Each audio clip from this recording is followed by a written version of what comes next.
Hello and happy Friday to all of you out there, wherever you are and whenever you may be watching. Tonight's WKMC TV broadcast is a cross-district matchup sponsored by Mount Carmel Borough Councilman John Wiscavige, featuring a perennial District 11 powerhouse in the North Schuylkill Spartans and the winningest high school football team in Pennsylvania, the visiting Mount Carmel area Red Tornadoes. My name's Jim Lesko. Alongside me is my brother Dan Lesko. Jose Gonzalez supports us from the sideline, and together we're coming to you live from Goshen Orthodontics Field at Spartan Stadium in Ashland, Pennsylvania. And boy, oh boy, have we got a lot of storylines here in the opening night of the 2024 season. Perhaps the biggest tonight, Dan, in at least the historical context, is Mount Carmel's quest to become the first team in Pennsylvania to reach the 900 wins mark. And we'll talk about that in just a moment as we break for the national anthem.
We're back here, Goshen Orthodontic Field in Spartan Stadium. As we were saying before the break, the Red Tornadoes seek win number 900 tonight. And Dan, that kind of prolonged success, requires a program to bounce back kind of year after year after year, despite all the talent you might lose to graduation. And I don't think this season is any different than that, Dan. No, I don't think so at all. And just to mention some of the things that will not be returning here, some of the graduation numbers from last year. Obviously, the starting quarterback, Cole Spears, 24 passing touchdowns last year, just shy of 2,000 yards through the air. You lost Xavier Diaz and Spears in the run game as well. 950 yards, 13 touchdowns between the two of them. And then on the receiving side, you lose 1,400 yards, 1,450, and 16 touchdowns between Diaz and Schultz. And don't forget about the defensive side of the ball. You lost over 200 tackles. But, Jim, there is a but. There's always a but. The arrivals this year, Gavin Marshall has officially been given the keys to the offense for this team. We've seen him briefly over the past 2 seasons. He's a junior. He's had some time to sit behind Spears and develop. And apparently his development has gone very well. We've heard a lot of good things about him throughout the summer. And he's been given the keys to this offense. He's going to be the guy. Also, we've got Jalen Delaney is going to fill that spot there for Diaz. He's going to be kind of your gadget guy. He's going to be like your Debo Samuel out there. And then you got John Morgani, who's, stepping in. He's going to be on that defense, which I believe we're going to see first here on the field. Yeah, the Red Tornadoes sent out, so they'll have 3 captains throughout the course of the season. It'll be Chase Belichick, number 1, Luke Blessing, 24, and Al Bailey, 28. Tonight's game captain is number 2, Matt Belichick, and as Dan said, the Red Tornadoes won the toss and elected to defer to the second half, so we'll see that defense before we see Marshall and company. But on that side of the ball, they're going to be led by a guy who didn't lead the team in tackles, but he was pretty darn close in number 29, Ben Miller, at that inside linebacker spot. Yeah, I mean, Ben Miller was a huge part last year. I mean, him and Maddox Reed, who you lost on the defensive side of the ball, they combined for 209 tackles between the two of them, which is a ridiculous number for 2 players to total. And it's phenomenal. I mean, we're going to see a very tough sledding up the middle there. Shoppy will kick off for the Red Tornadoes. Looks like he's kicking to Miller and Mogish. Excuse me, that's Landon Smith. I believe that's 10, not 19. Shoppy's kick is going to go to that second line. It'll be taken about the 32-yard line, and the Spartan will go down right away. That was Mogish. Did kick it to Mogish, Jim. You're right. All right, that's going to be pretty decent starting field position here for the Spartans. I think that's why Mogish was very content with just going down there after fielding that kick. And that Spartan offense is very big up front. I think that starting line averages about 6'3", 295, Dan, and they'll be charged with keeping junior quarterback Caden Mengel upright. Those are some big boys, Jim. And right away, they're going to throw. It's Luke Miller off the right, and nice job there. It looks like Ben Miller on the stop, accompanied by Sheganowski and Karicki, yeah. Yeah, really good job there on that first play. I mean, the Spartans, it seems like they're making it clear they want to run behind that big offensive line. And rightfully so. You got to play to your strengths, and we'll see this Red Tornado defense really tested up the middle. I can't think of anything scarier than 6'5", 300-pound Aiden Zilker pulling. Yeah. And that's what we saw in the first snap from the Spartans. It's Miller again. No, Mengel keeps it himself, and looks like he'll have the first down of the night for the Spartans as he crosses the 45 to the 46. Yeah, and that's going to be the danger there for the Red Tornadoes. They're going to have to contest with not only Mengel attempting to throw the ball, but also the rushing numbers from last year. Mengel had 740 yards rushing and 7 touchdowns on the ground to go along with his passing numbers. So he's the epitome of a dual threat. And remember, the Red Tornadoes didn't see Mengel last year because he didn't take over as starter until week 3. And this will be Miller off the left side, and he's got some space now. Good tackle in the open field made by Delaney, but again, not before Miller gets across midfield inside the 40 to about the 38-yard line of the Red Tornadoes. Yeah, and they sent that motion there across the formation there and kind of kicked out the end, which created a big hole there for Miller to run through. So Mengel comes again. He's going to have, that's Landon Smith split out left. It's Nelson and Mogish to the right. Mengel's going to throw, and he dumps. That's 82. Kevin Jones, the big tight end, and he'll be inside the 30. Yeah, and I think Mengel, I mean, that was he kind of double pumped there because I don't think he was expecting to see Jones that open out there. And I think it was initially designed, he was just going to run that ball, but that's a true RPO. I mean, he could have done anything there. He could have handed it, threw it, or kept it.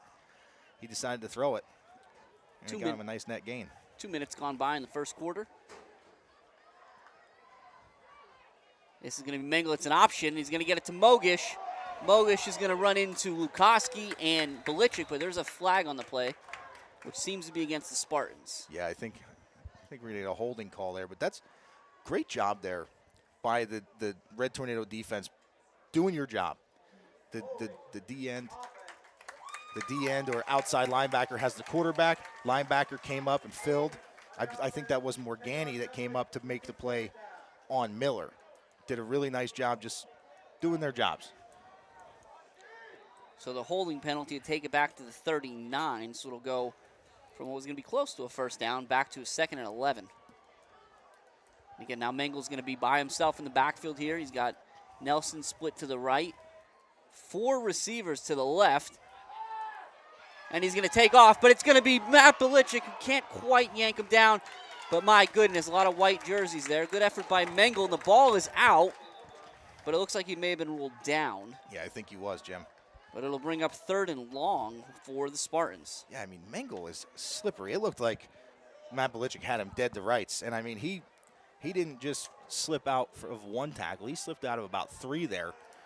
But still a very, very, I mean, credit to Mengel for getting anything on that play. But a short gain, which will bring up a big 3rd down play here to start the game.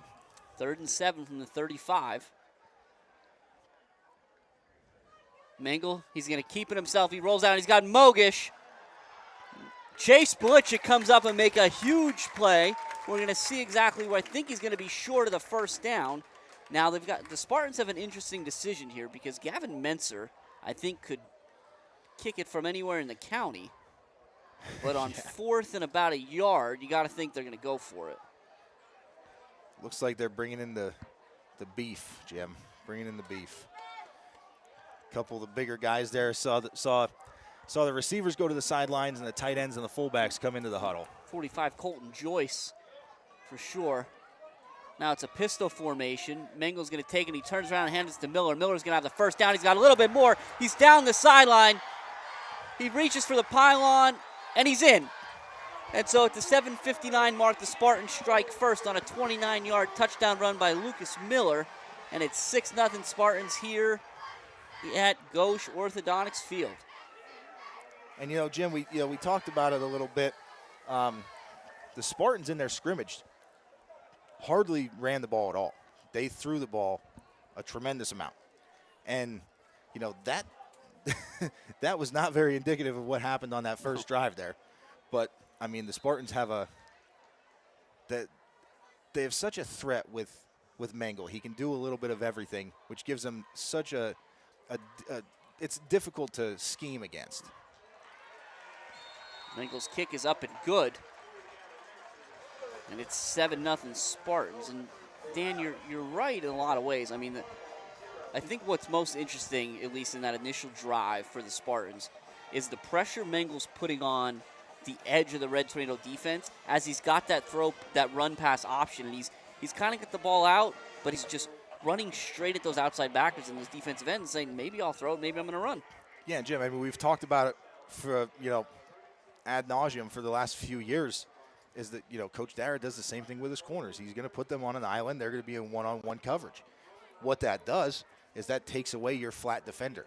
And especially if Mengel's rolling that way, they got to make a decision. Am I going to go up and am I going to make the play on the quarterback? If they do, he's got that dump off coming in right behind him. If they stay back and play it, Mengel's going to pull it down and he's going to run it.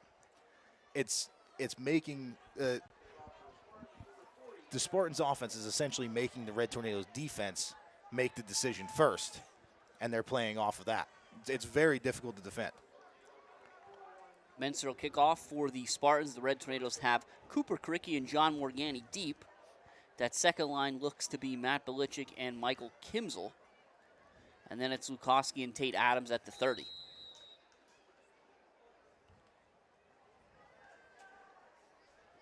.73 degrees here at kickoff. So still a little bit warmer perhaps than anticipated, but a beautiful Friday night here in the fall.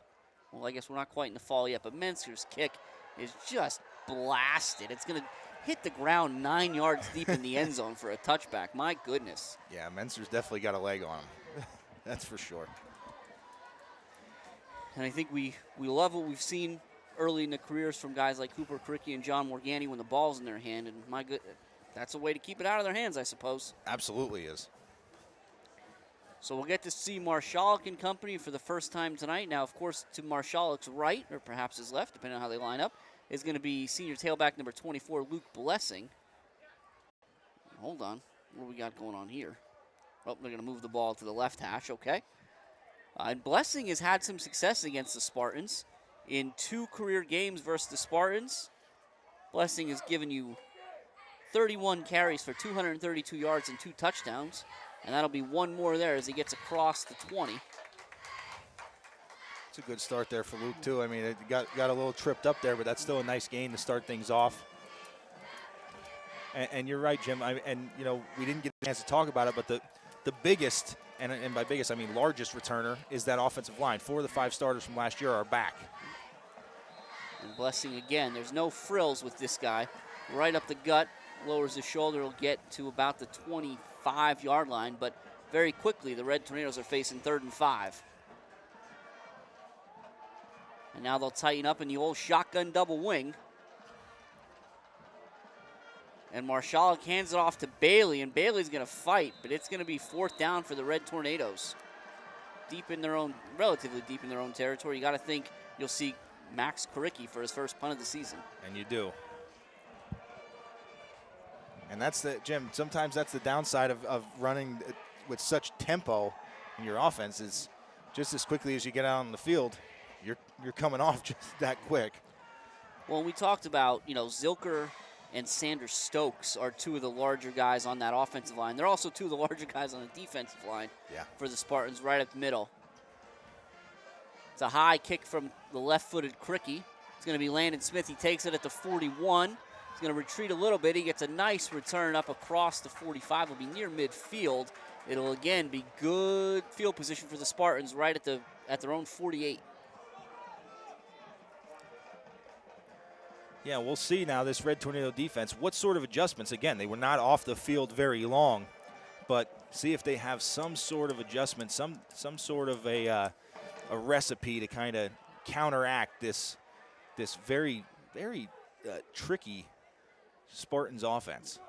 Yeah, so that Red Tornado defensive line, it's going to be Shiganowski, Erb, and Koricki, and there'll be some rotations rather. I think we had Shimko in the first drive.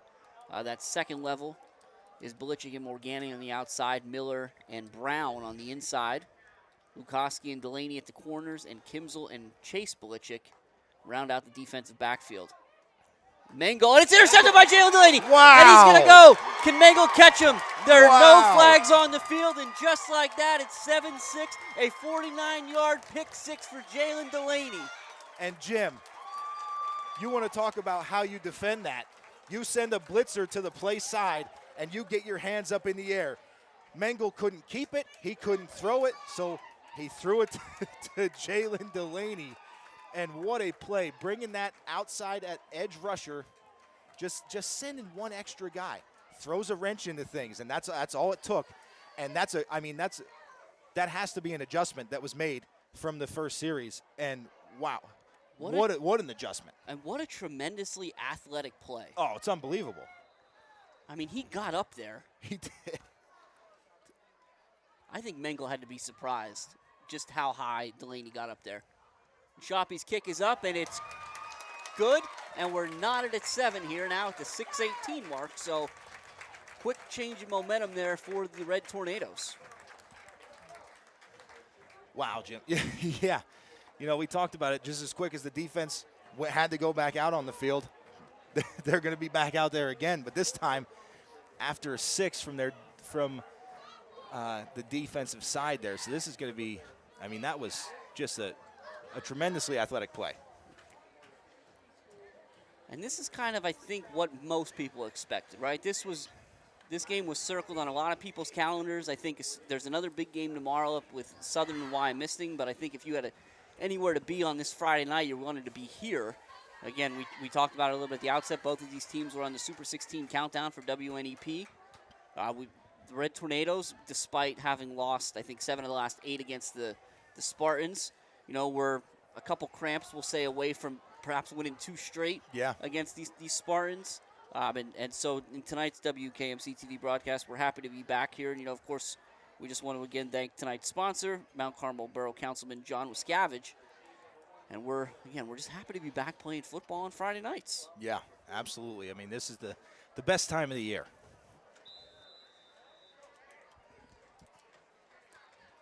Shoppy again. It's going to be nice high kick. Smith will take it at about the 13. He's going to make the first guy miss. He can't make the second. That's going to be, looks like Kimzel who spins him down to the turf. Yeah. Who's coming behind him. And Tate Adams, I believe, was also in on the stop. Yeah, look at Kimzel stuck him, Jim, and then spun him down pretty good. He looked like he hit a brick wall there. He ran in and just stopped. So we'll see how the Spartans respond.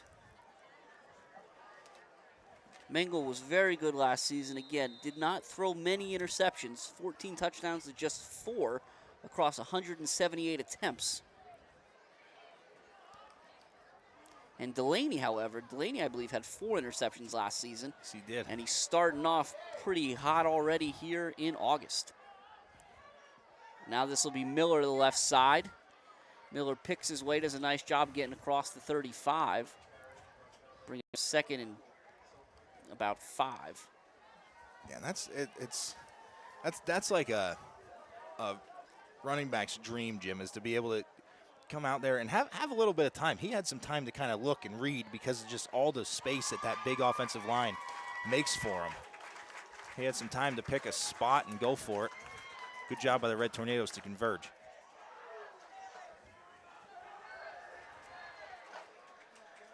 Nelson and Smith to the right. And this time Mengel's going to keep it himself. He's under pressure and he floats it. He was looking for Mogish, threw it a little bit behind him. Now it'll be third and about 6. As Dan, it looked like the Red Tornadoes, that defense sped up Mengel's thought process a little bit there. Yeah, I think the added pressure. It looks like they're sending a linebacker. That was Morgani that time. That it may not have been a designed blitz, but he made a read. He saw Mengel coming out and he went after it, and he did a good job. It followed shortly there by Karicki right behind him, and that pressure definitely made Mengel make a quicker decision than he wanted to. Quick change there. The Red Tornadoes bring Delaney to the sideline. They send in Bailey, and that's going to bump Morgani to the far corner. Bailey offering a little bit more bulk, I think. And it's Miller on kind of an inside handoff, and a great play made by Morganti on that side, and it's going to be short of the first down. It'll be 4th down for the Spartans. Yeah, Jim, Morgani did a really good job fighting over his blocker there and making the tackle. And now we're going to see Menser punt for the first time this season. You see some personnel being swapped out here. And actually, that's all it is for the Red Tornadoes. It's going to be defense on the field, essentially, except you put Jalen Delaney in there to return. You bring Al Bailey back out. Yep.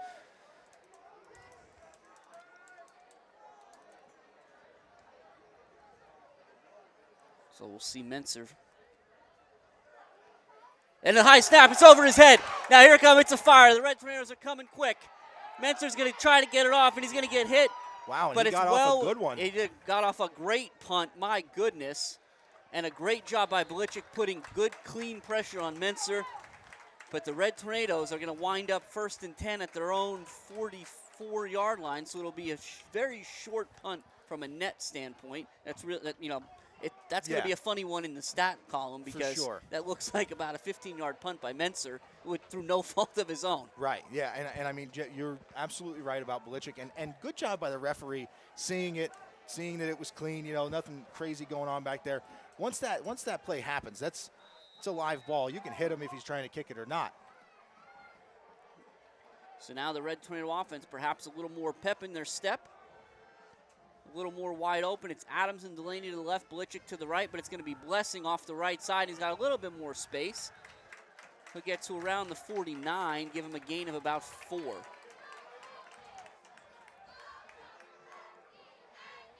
Yeah, and you see it looks like Blessing wants to run that one again. Now, Red Tornado offensive line, again, we've got a new starter in 66, Gavin Demko at center.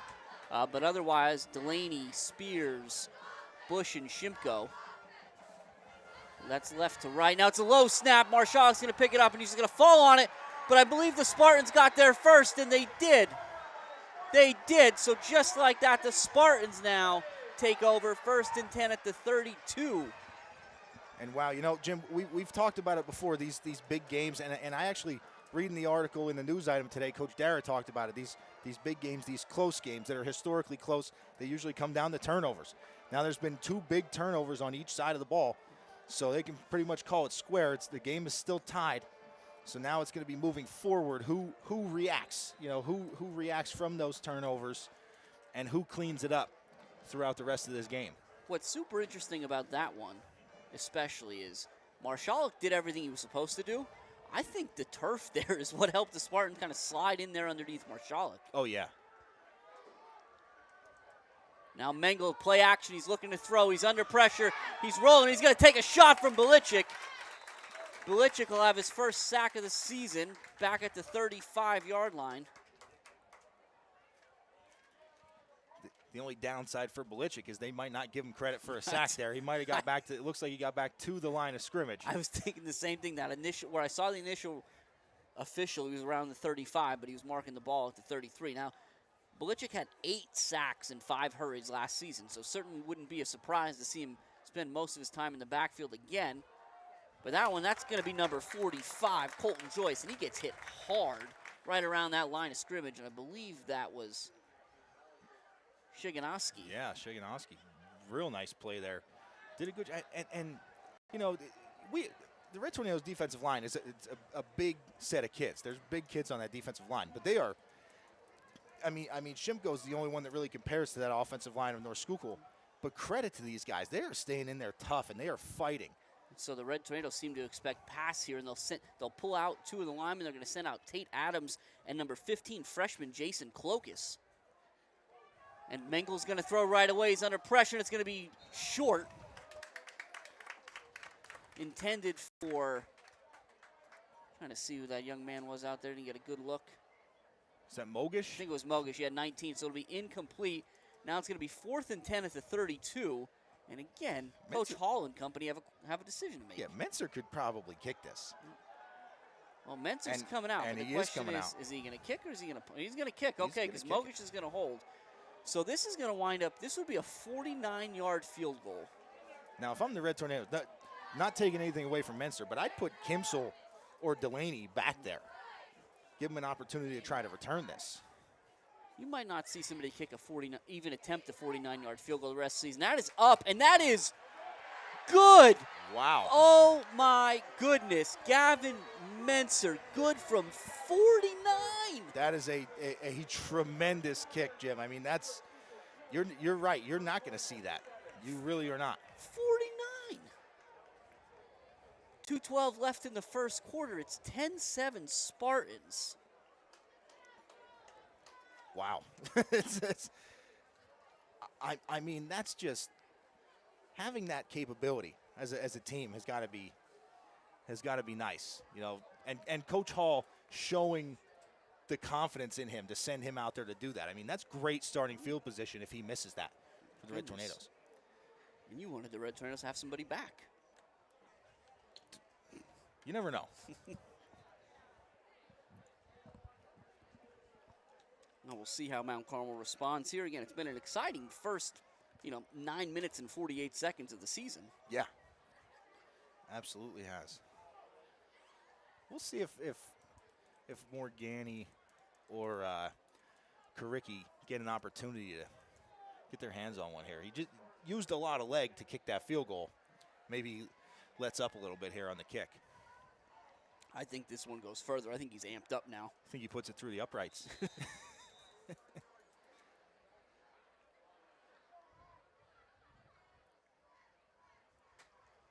Deep breath. Swing that leg. Oh, yeah. That's a little bit shorter. by a yard, right? Yeah, just slightly. Just slightly. He only hit it 8 yards deep that time. All right, so now the Red Tornadoes, again, in a position where they need to respond. 7 points on the board so far, all courtesy of the defense. Yeah, I mean, we haven't seen Marshall put the ball in the air yet across a couple drives here for the Red Tornadoes. No, we haven't, and we haven't seen Blessing get loose.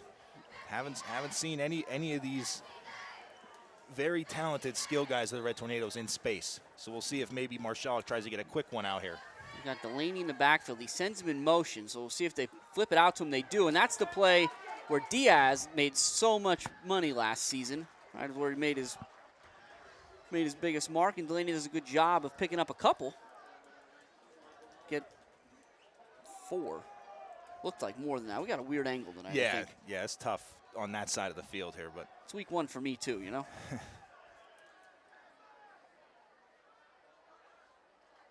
Marshall, they'll sling it out to Adams. Adams is going to have to make Smith miss. He does a good job of fighting through the tackle, and Smith does a good job hanging on. It's going to bring up 3rd and short. Yeah, really good job by Tate Adams. That's a screen with no blockers, essentially, is that play. Red Tornadoes right up on the ball, and they have trouble with the snap. The Spartans are saying they have it, as are the officials. Wow. And so 2 fumbles on 2 drives, 2 consecutive drives for the Red Tornadoes, and the Spartans are once again in business deep in Red Tornado territory. It'll be 1st and 10 at the 28. Yeah, and that's a tough one there, Jim. I mean, that was supposed to be a wedge play. I could tell when Adams went in, when the ball was snapped, he just kind of stepped down like you would on a field goal. It's just a wedge, just supposed to get somebody up there behind the center to get that yard. Must have been an issue with the transition. So Mengel brings the Spartans back out. It looks like Smith split out way to the left in the pistol with Miller behind him. He's going to get up the middle. He's going to be hit by Kimzel and Kricki. But Mogish does a good job there, Dan, when they bring him in motion, sealing off that end. Yeah, he does. You're right, and it doesn't let anybody slide down there. But that's Kimzel coming up from a safety spot. He's doing a good job of helping in run support, and he's putting hits on guys. 55, Logan Erb is going to come off the field. He's heading over to the bench. He was spelled by Shimko, 77 there in the middle.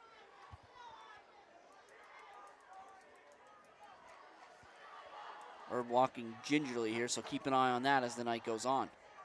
Mengel to Miller. Miller's going to get the edge a little bit, but a nice play. Open field tackle made by Delaney. My goodness, if Miller got the edge, that was another touchdown. Yeah, and that's again, I mean, we saw it from Morgani earlier on in the game. That's Delaney. He just defeated his blocker and sat down. He didn't make a decision. He made Miller decide if he's going outside or inside. He didn't make the decision for him. He didn't press him. He sat on that line of scrimmage, and he made a great tackle.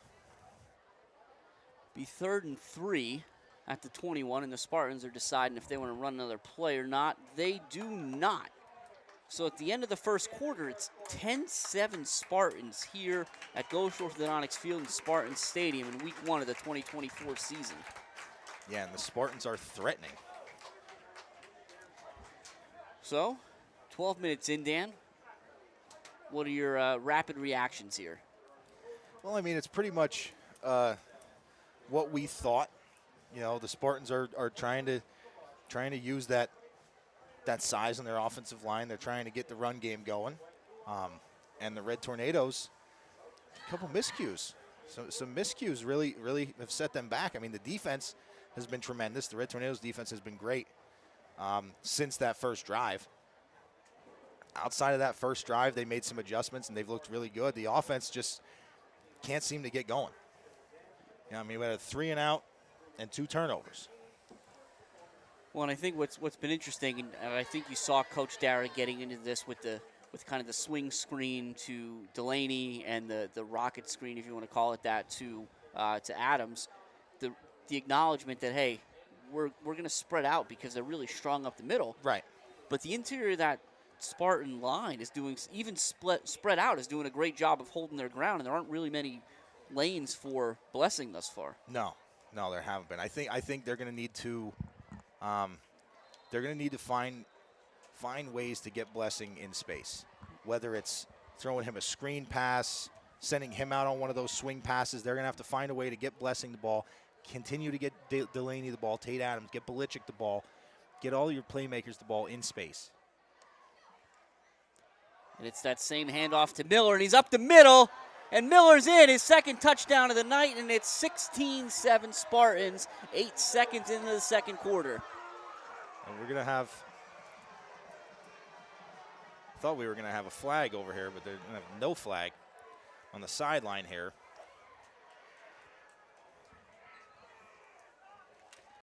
But you're right, I mean, credit to Miller. I mean, he bounced off a couple tackles up the middle there, and once he got in open space, he wasn't going to let anybody take him down.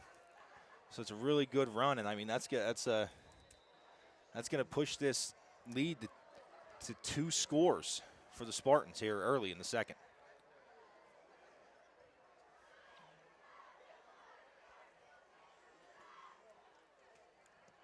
Spencer's kick is up and good. 17-7 here early in the second quarter.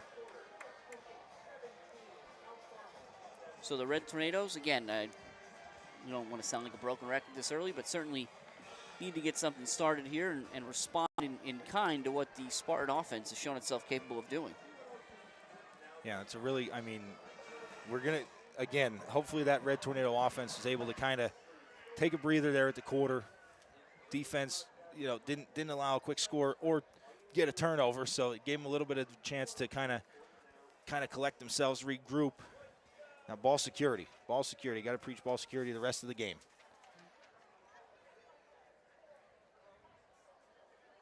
I think we should petition that Menser has to kick from the 30.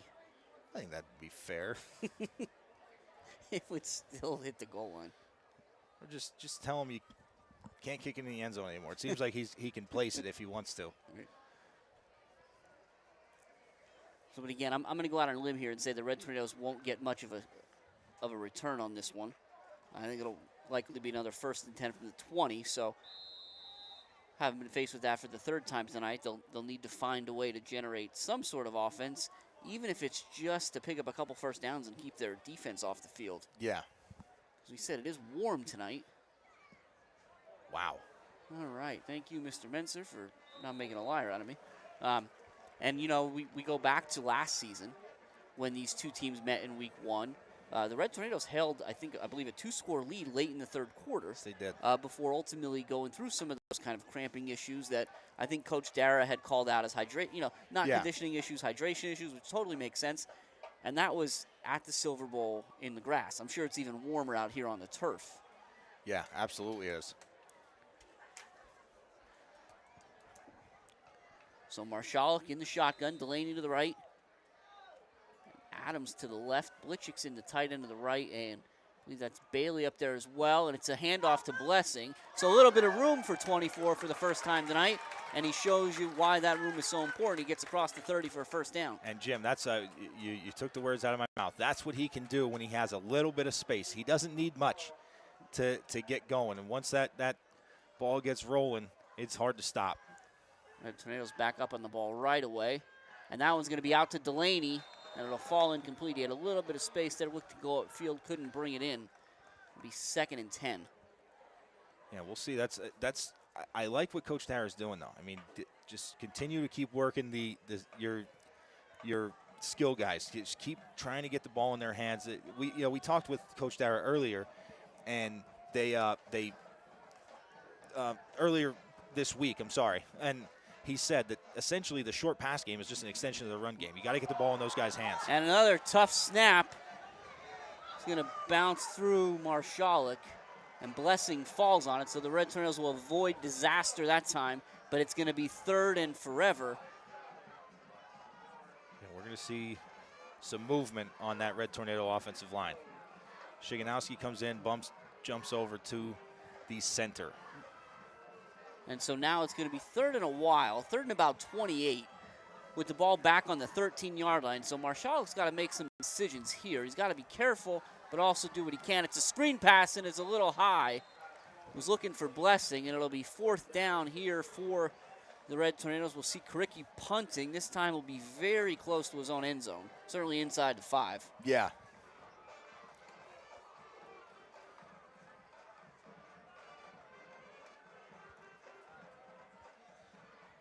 Said Smith and Miller back deep for the Spartans. Miller having himself a night already, would love nothing more, I'm sure, than get his hands on one of these punts. Right. But the interesting thing about Karicki is being a lefty, that ball spins a little bit different, and we saw him let off some bombs. That one's a little bit lower, but it's going to get the job done, and Miller's going to take it on a hop. He's got a good block out there. Gets a good block on the edge. That was number 15, I think, Sam Wall. Yes, it was. One-man wall over there for Miller. It's going to be 1st and 10 Spartans yet again inside Red Tornado territory at the 41. It was a good block there by Wall to kind of set that edge, but credit to Lukoski, who was the one being blocked by Wall, who fought over top of it and ended up just forcing Miller out of bounds. Did a really nice job. Miller making the smart decision, not trying to do anything crazy. Just take what he can get, step out of bounds, and good to go. Smith and Mogish to the left. That's Jones just off the line of scrimmage in tight. And Mengel's going to keep it himself. Now he's going to throw it, and he's got Jones. Jones is going to run into a couple Red Tornadoes there, but my goodness, he's a big, strong kid. It's going to take all of them that they can muster to get him to the turf. Jones, Dan, they list him at 6'2", 2 1/4. Yeah, he is a big boy. And a lot of discussion's been made about the Spartan skill players that they lost last season. You think about Joey Flail and Colin McGee and Stanakis and Ricky Halford and Juwan, all those guys. Jones is one of the few returners who did have a pretty decent year last year. He had 14 catches for over 100 yards. And Mengel's made it a point to find him early. Yeah. Yeah, I mean, he's a big target. Yeah, and it's funny to say that because he looks small compared to the offensive line. This time it's Miller again to the right. And that offensive line is starting to enact their will a little bit, opening in some holes as he gets down to the 25. Jim, and that's every time. I don't know if it's Mogish always going in motion, but Mogish kicking out that defensive end, just one less defender for the Red Tornadoes to kind of squeeze down because they're not running right off tackle. They're running up the middle. But just that one less guy to kind of step down there and squeeze that inside is just enough to give Miller some room. It goes to show you what kind of scheme and skill can do for you here, because Mogish is not a big guy. He's listed at 6 foot, 175 pounds, and he is doing yeoman's work out there handling those ends. And it's Miller again up the middle, and he's going to be very close to another first down. It is going to be another first down. And the Red Tornadoes don't seem to have an answer for the Spartan rushing attack right now.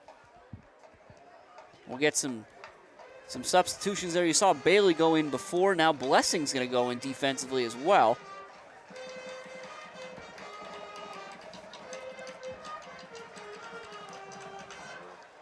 You see two captains out there, Al Bailey and Luke Blessing, trying to hype this defense up. I mean, this is a big stand. You don't want to go down 3 scores even this early in the game. That's a lot to ask your offense to do, come back from. Mengel keeps this one himself off the right side, and he'll be inside the 5. Might be another first down. I think I got this side judge giving me a 2. Yeah, it's at the 5, sorry. So, but that's a nice play there by Mengel. That option read there makes the right read, keeps himself, and picks up 9. Yeah, I was looking at Miller. I thought Miller had the ball initially. As we talked about, it's week 1 for us too.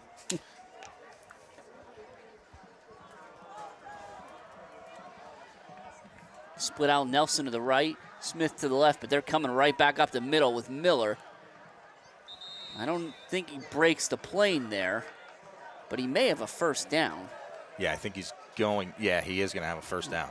So now it'll be 1st and goal, Spartans at about the 3-yard. Oh, my goodness, sorry, I was looking at the wrong official. At the 1.5. Yeah. With 7:40 to go here in the second half, and Red Tornadoes will swap out some of their defensive secondary for additional beef along the line. You bring out the corners and you send in the linemen. Jabari Kynes along with Erb. So it looks like it's going to be Shiganowski, Kine, Shimko, Erb, and Kricki across the front, with Bailey and Belichick as the defensive ends. And it's going to be Miller, and he's in. And he is in for his 3rd rushing touchdown, and we are not quite halfway through the second quarter. It's 23-7 Spartans. Yeah, I mean, the Red Tornado defense just does not have an answer for this Spartans offensive rushing attack. And I mean, we knew coming into the game that was going to be what they needed to focus on. This, the Mengel's capability to run, plus this sheer size of the offensive line. They're going to have to come up with something. High snap, but Mogish does a good job getting it down, and Menser does what he does, and it's 24-7 now here at Gauche Orthodontic Field at Spartan Stadium. And it's certainly a very nice facility over here at North Schuylkill. And, you know, we've come to enjoy the one we've got back in Mount Carmel, too, right? We love the Silver Bowl, kind of all that it has to offer. And, you know, you've heard us talk about this a few times over the last couple of years. But, hey, if you haven't already, don't forget about the Red Tornado Legacy Brick Project. Again, in that south end zone by Boyers, across from Boyers, where the creature bleachers used to be, there's a 6-foot water jet Red Tornado. It's surrounded by 4x8-inch bricks, and then you get the 12x12-inch kind of blocks. If you want to get one of those, and you do, if you haven't already, you definitely want to get one of those, head over to redtornadofootball.com. If you scroll down past Dan and I from years ago, we looked like different men then. Yeah. Scroll back through those. You can click on a picture of the brick project on the right-hand side of the page. You can place the order for your brick or block right on that page. But remember, you got to do it quickly because the next orders are going in on October 1st. So you want to get those placed so that they can get the bricks ordered by October 1st and installed before the winter hits. If you miss that one, you probably won't be able to get anything until the spring. And remember, the proceeds, whatever money you put into that brick project, are going back into the general upkeep of the stadium. So it's one purchase, but it's really like a double contribution where, so you get a brick or block, you get to be part of the stadium. This really cool project, this kind of nice meeting place that was created, but then you're also helping to keep that fantastic Silver Bowl pristine. As Menser sends yet another one into the end zone. And I wonder if the Spartans kickoff team gets mad at Menser. Like, they just get to do a 60-yard sprint, and that's essentially all they do there. Well, we've been doing this long enough now. I can remember, you know, kids like Maddox Reed and certainly Ben Miller, where like they kind of Reed Wikoski, right? They kind of like showed up and showed out on special teams when they were freshmen and sophomores. Yeah. That doesn't. I wonder if that gets to happen here at. That's true. Probably not. Now Marshall is going to hand it to Blessing, and Blessing gets hit right away. And that's 45 Nelson, I believe. And Joyce. Joyce, excuse me, yeah. So Joyce he's been there quite a bit tonight. Yeah, I mean, that had to be a design linebacker blitz. I mean, he got in the backfield quickly there. Now Marshall to throw. He's going to get it out to Belichick, but a nice open field tackle by Landon Smith. And within, less than a minute here, it's 3rd and long for the Red Tornadoes. The ball sits at the 23, and they're right back up on that line. You got Tate Adams split out by himself the other side, but Mokish kind of lurking there. Yeah, I was going to say, he's got a height advantage over Miller over there. Maybe something to try to exploit, but you're right, Mokish is kind of sitting as the over-the-top help. Marshall to throw. He goes back. He's got a clean pocket. He's going to go across the middle, and it's high. He's looking for Bailey, almost intercepted by 29, Casey Rader. And we'll see Karicki again here to try to flip the field a little bit with a long kick. Yeah, and Jim Bailey was had kind of sat down in a zone there. It looked like he was open. Pass just sailed a little bit on Marshall. Lucky to get that one back and be able to try and punt this away.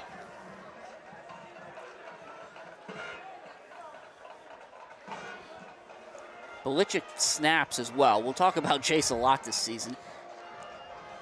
It's a good snap, Karicki. It's going to be a shorter kick, but it's going to get a nice little hop there. And did hit off Raider, but fortunately bounced right out of bounds. Yeah. Fortunately for the Spartans, that is. Yeah, right. Yeah, it was close. It looked as though Raider was almost trying to push Morgani into it, and ended up getting himself in the line of fire there. But again, it's just another series where the Spartans are starting already threatening Red Tornado territory. So we mentioned Chase Belichick. You can see him out there as a safety. When we talked to Coach Dara earlier this week, Coach Dara has been really clear for the last couple of years about trying to have as few guys going both ways as possible. Yeah. And he mentioned that with the exception of Chase Belichick. Right, yeah. I don't know if Chase is coming off the field at all. It's just he does so many different things as the handoff to Miller goes for another 8 or so into Red Tornado territory. But Chase, as you said, I mean, he's the safety on defense. He's the leading returning receiver for the Red Tornadoes on the offensive side of the ball. He's long snapping. He's in kick coverage. He does a little bit of it all. Yeah. And Jim, now we're looking at the Red Tornado defensive front. that kind of front six there, the 7, I guess, would be that 3-4 that Coach Dara likes to run, the 3 down linemen, the four linebackers. But they got to answer the bell here. Second and about a foot. Mangel's going to send Mogish out there, and he's going to keep it himself right up the middle. And Kimsel will make the tackle, but again, Mangel's moving so well forward that he's going to pick up 3 or 4 yards after the initial contact, and the ball is down to the 31-yard line. Yeah. Kimsel's slow to get up, but he's going to stay in there, so he seems all right. Yeah, and this Red Tornado defense doesn't have an answer for that inside run, that inside rushing attack. They might not have to see Mengel throw another pass attempt. He might finish the game with that interception to Delaney. Miller, again, down near the 20, the 21. Wait for the signal, but there it is. I was going to say it's close to a first down. Yep. Now we're going to get another situation here where Blessing heads in at that inside linebacker spot. And Jim, I know there's a lot of time left in this first half, even just approaching 4 minutes, but this might be a situation where you need a timeout. You need to kind of give your guys a break, let them regroup. That offense is on and off the field very quickly these last few drives. That defense has got to be reeling a little bit. A lot of movement on that Red Tornado defensive line. And that seemed to work for a second, but a great individual effort by Miller there. Yeah, all night he's just been running where the hole was. That time he ran where the defenders weren't, bounced it out to the other side, and picked up maybe 8. Yeah, I mean, that's just a really, really good run, showing great vision there, Miller. And after that one, deserves a little break. So this will be Colton Joyce. Yeah. Again, had the opportunity to say that young man's name a few times already tonight. And that usually means it's second and short yardage. They're going to put some, I think we're going to see probably Mengel behind a few extra blockers here.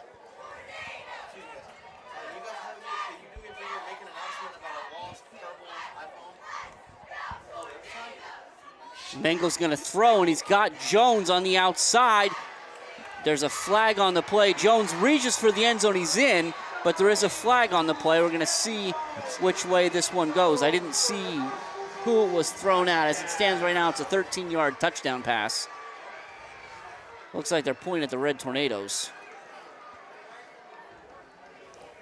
So I'm wondering if it's right around the line of scrimmage. Ineligible man downfield. Okay. Oh, wow. Now that is always a kind of a concern when you run those RPOs like that. Yes. And Mengel rolled out. The Red Tornadoes did a good job there of kind of stretching him out. So he might have held on to that ball for a half a second longer than the offense expected him to. So now we'll see if there's any sort of personnel change with it being a little bit longer here on second, but no such movement. I wasn't sure if you'd see Miller come back in and Joyce go back out. Mengel getting the call from the sideline. Again, it's going to be 2nd and 7 at the 18. 3:39 left in the first half. The Spartans lead 24-7. And Mengel keeps it himself, and he flips it to Jones. It's a good block there. It's a nice tackle by Kimsel. It's the same play, Jim, I think. Yep, had a lot of success with that early and often.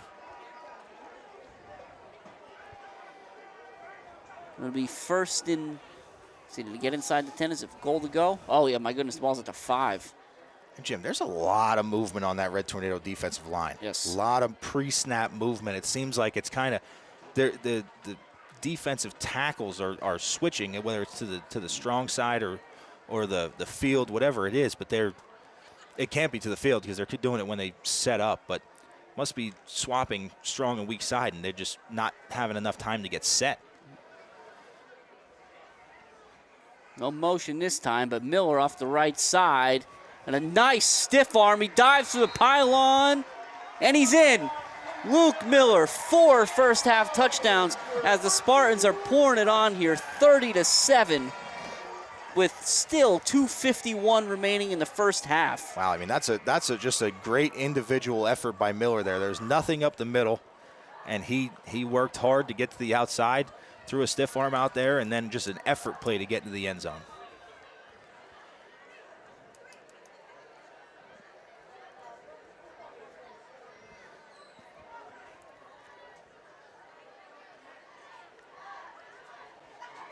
Low snap. Mogish is going to run now.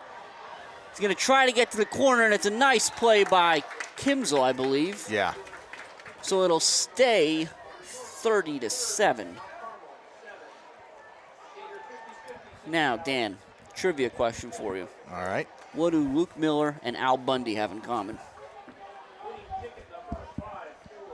Luke Miller and Al Bundy. They both once scored four touchdowns in a high school football game. Yeah, that's right.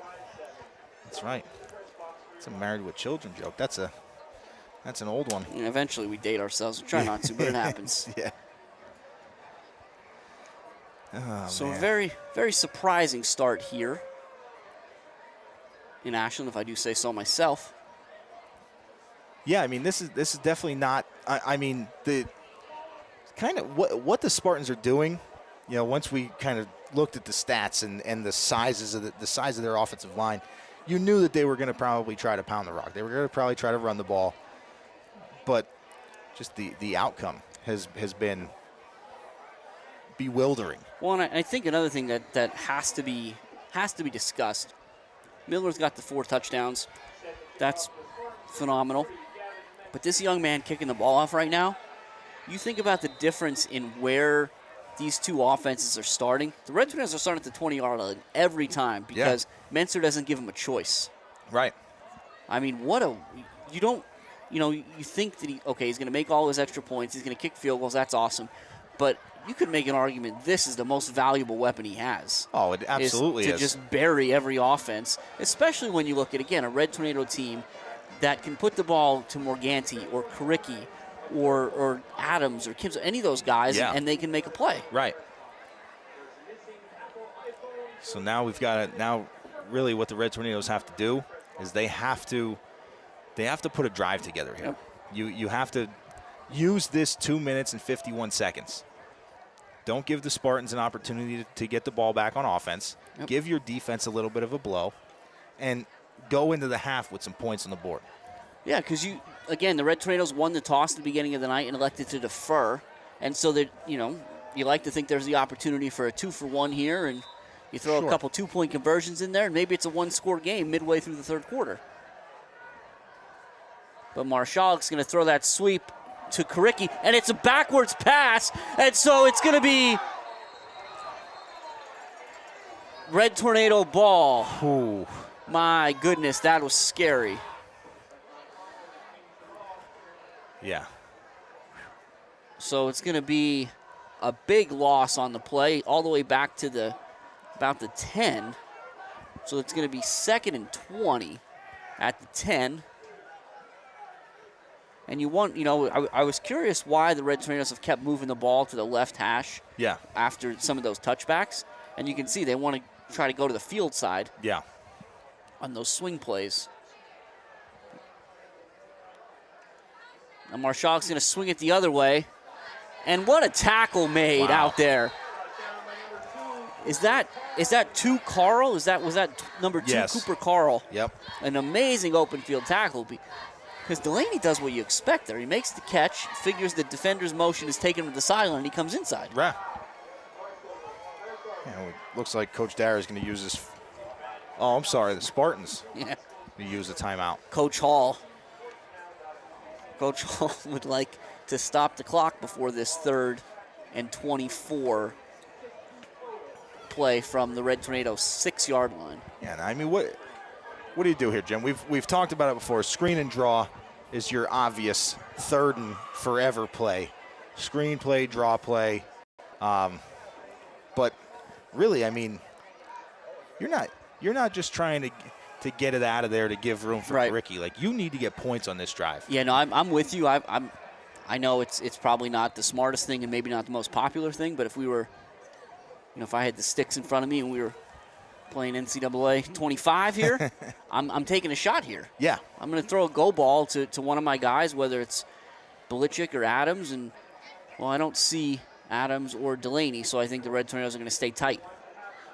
We got there's Delaney. Belichick's out wide here. There's Delaney. Yeah. I only saw Belichick at first. I missed Delaney. Okay. I'd say a little crosser route here. Send Delaney on a wheel down the sideline. Yeah, Marshallik's had kind of a clean pocket for all the... He has had time. Oh, it looks like we're having some issues with the clock here. Oh, yeah. Clock's going to have to be reset. Yep. Yeah, there it is. There it is. I was going to say, I thought it was 2:26. Yep.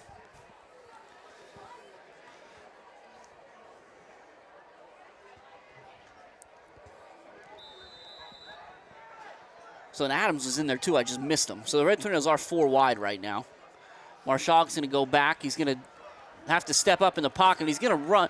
He's trying to find somewhere. He throws it, and he has Bailey, and he's got a first down, I believe. It's very close, if not. He's going to be just short, Jim. Get on the ball and run a play. Let's go. Oh, my goodness. Just short, Jim. What a great job by Marshallik there, staying composed, and a great job by Bailey coming back for that one. I love the aggressiveness from Coach Darrett. Don't go hard count here. Run a play. Get the first down. Maybe try the hard count once. Maybe once.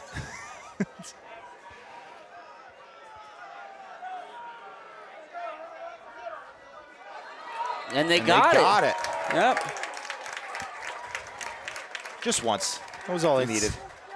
Well, you almost, I was hoping that was the play when Marshallik came out in the gun. And again, I know that they typically stay in that, but given the down and 4th and a yard from your own 34 with a minute and a half, minute 45 left, I was hoping that if you were going to go for it, you'd have stayed under center. And Jim, I think they're 0 for 2 under center so far. Both of the snaps that Marshallik tried to take under center, or were they the direct snaps to Bailey, but they were both fumbled. So now Marshallik to throw again.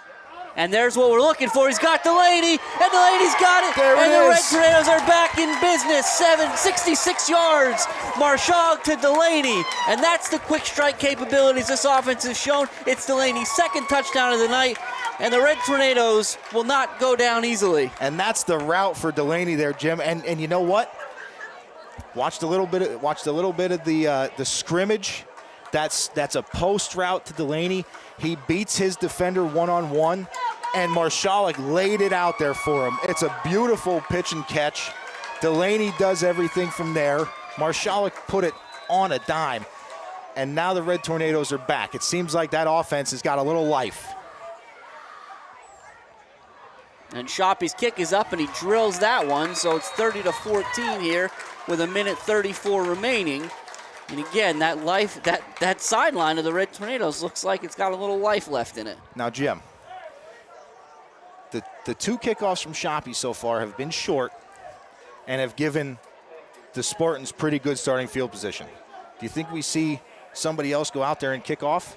I know we talked about it last year a little bit. Karicki's got a big leg. Maybe try to pin him deep, or just have Shoppy get it up in the air out there. Give the coverage guys some time to get down there. I don't know, Dan. I guess we'll see. I was hesitating to answer because I was trying to find Shoppy first. Shoppy is in the huddle. All Shoppy's right. in the huddle. So I think that question is answered. And he has the tee. One thing we're going to have to talk about as the night goes on, again, I know I kind of referenced at the outset, we came into tonight knowing the kind of success Blessing has had on the ground against the Spartans. One thing that I think has to be mentioned is the pass protection Marshallik has had. Phenomenal. The Red Tornadoes have had some troubles with snaps and fumbles and different things, but Marshallik has stayed upright. It's been tremendous. I mean, and the scramble drill over there, he looked like a seasoned vet on that 3rd down play. Shoppy's kick is high. It's going to be Smith, I believe, at the 21. Adams, Kimzel, Karicki. It's a great job by the Tornadoes coverage team. I also think there was Clokus in there, the freshman. Yeah.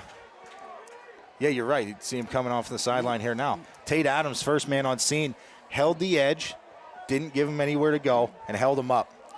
let the cavalry come. This might be the worst starting field position that the Spartans have had.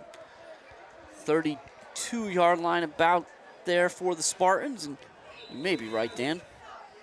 But what we really need here from the Red Tornado defense is you need a stop. Yeah, 100%. And the clock is on the Red Tornado side. The Spartans have been running the ball at will. Trying to do that and slow the clock down doesn't really compute. Mengel's going to keep it himself, and there's nowhere to go on that one. A little bit of pop there. That's Karicki, Bailey, and Herb were in there as well. And the Red Tornadoes are trying to call a timeout and not really getting the response I think that Coach Darrow was looking for. Yeah, there's some life there in that Red Tornado defense. And that's what it is, Jim. You saw all the energy was on that Spartan side. And then Bailey catches that pass after the scramble drill by Marshalik.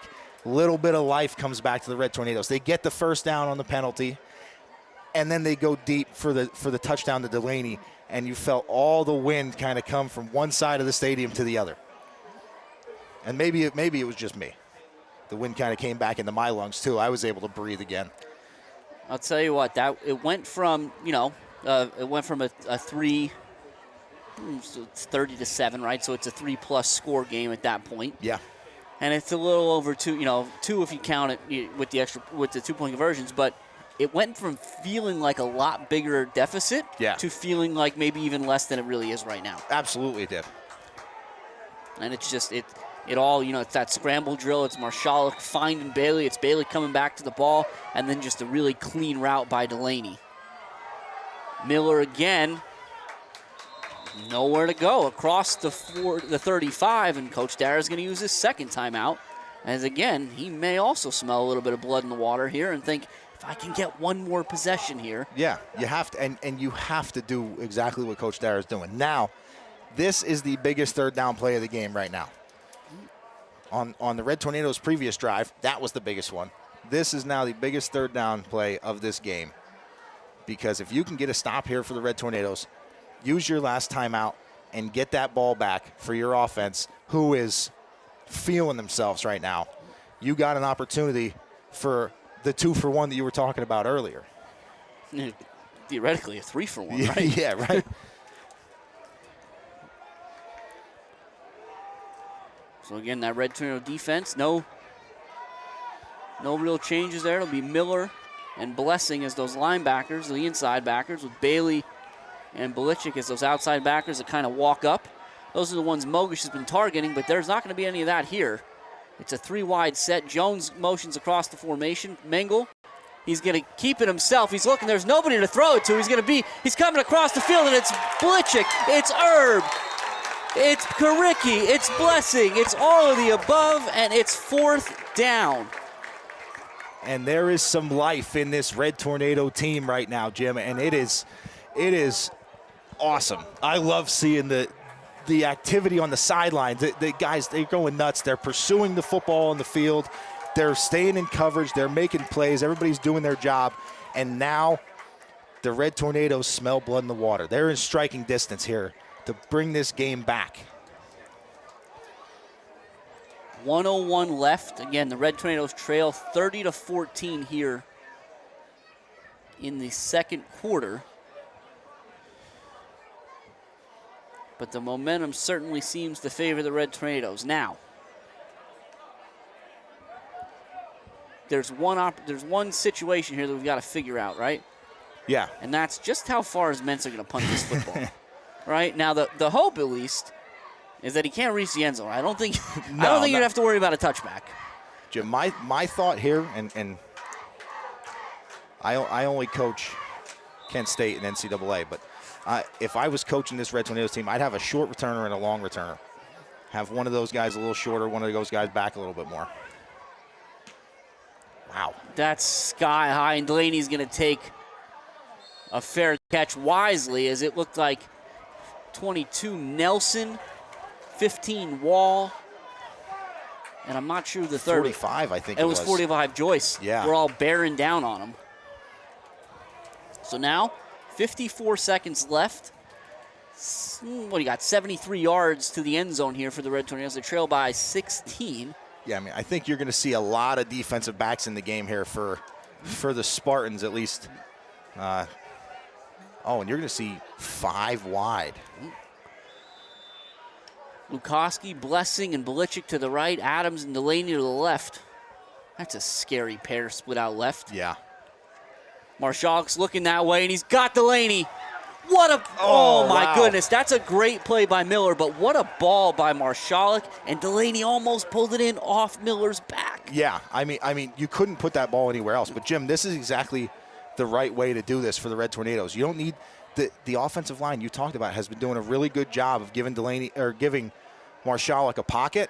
Let's make them man cover everybody. Somebody's going to win one of these one-on-ones. Delaney almost caught that off Miller's back. Which would have, I mean, that would have been one of the best catches I've ever seen. Now Delaney will be in between Lukoski and Belichick. Marshall going back. He's going to step up a little bit. He sets his feet, and he throws it out there. He's got Lukoski incomplete. So it'll be 3rd and 10. And, Dan, one of the things.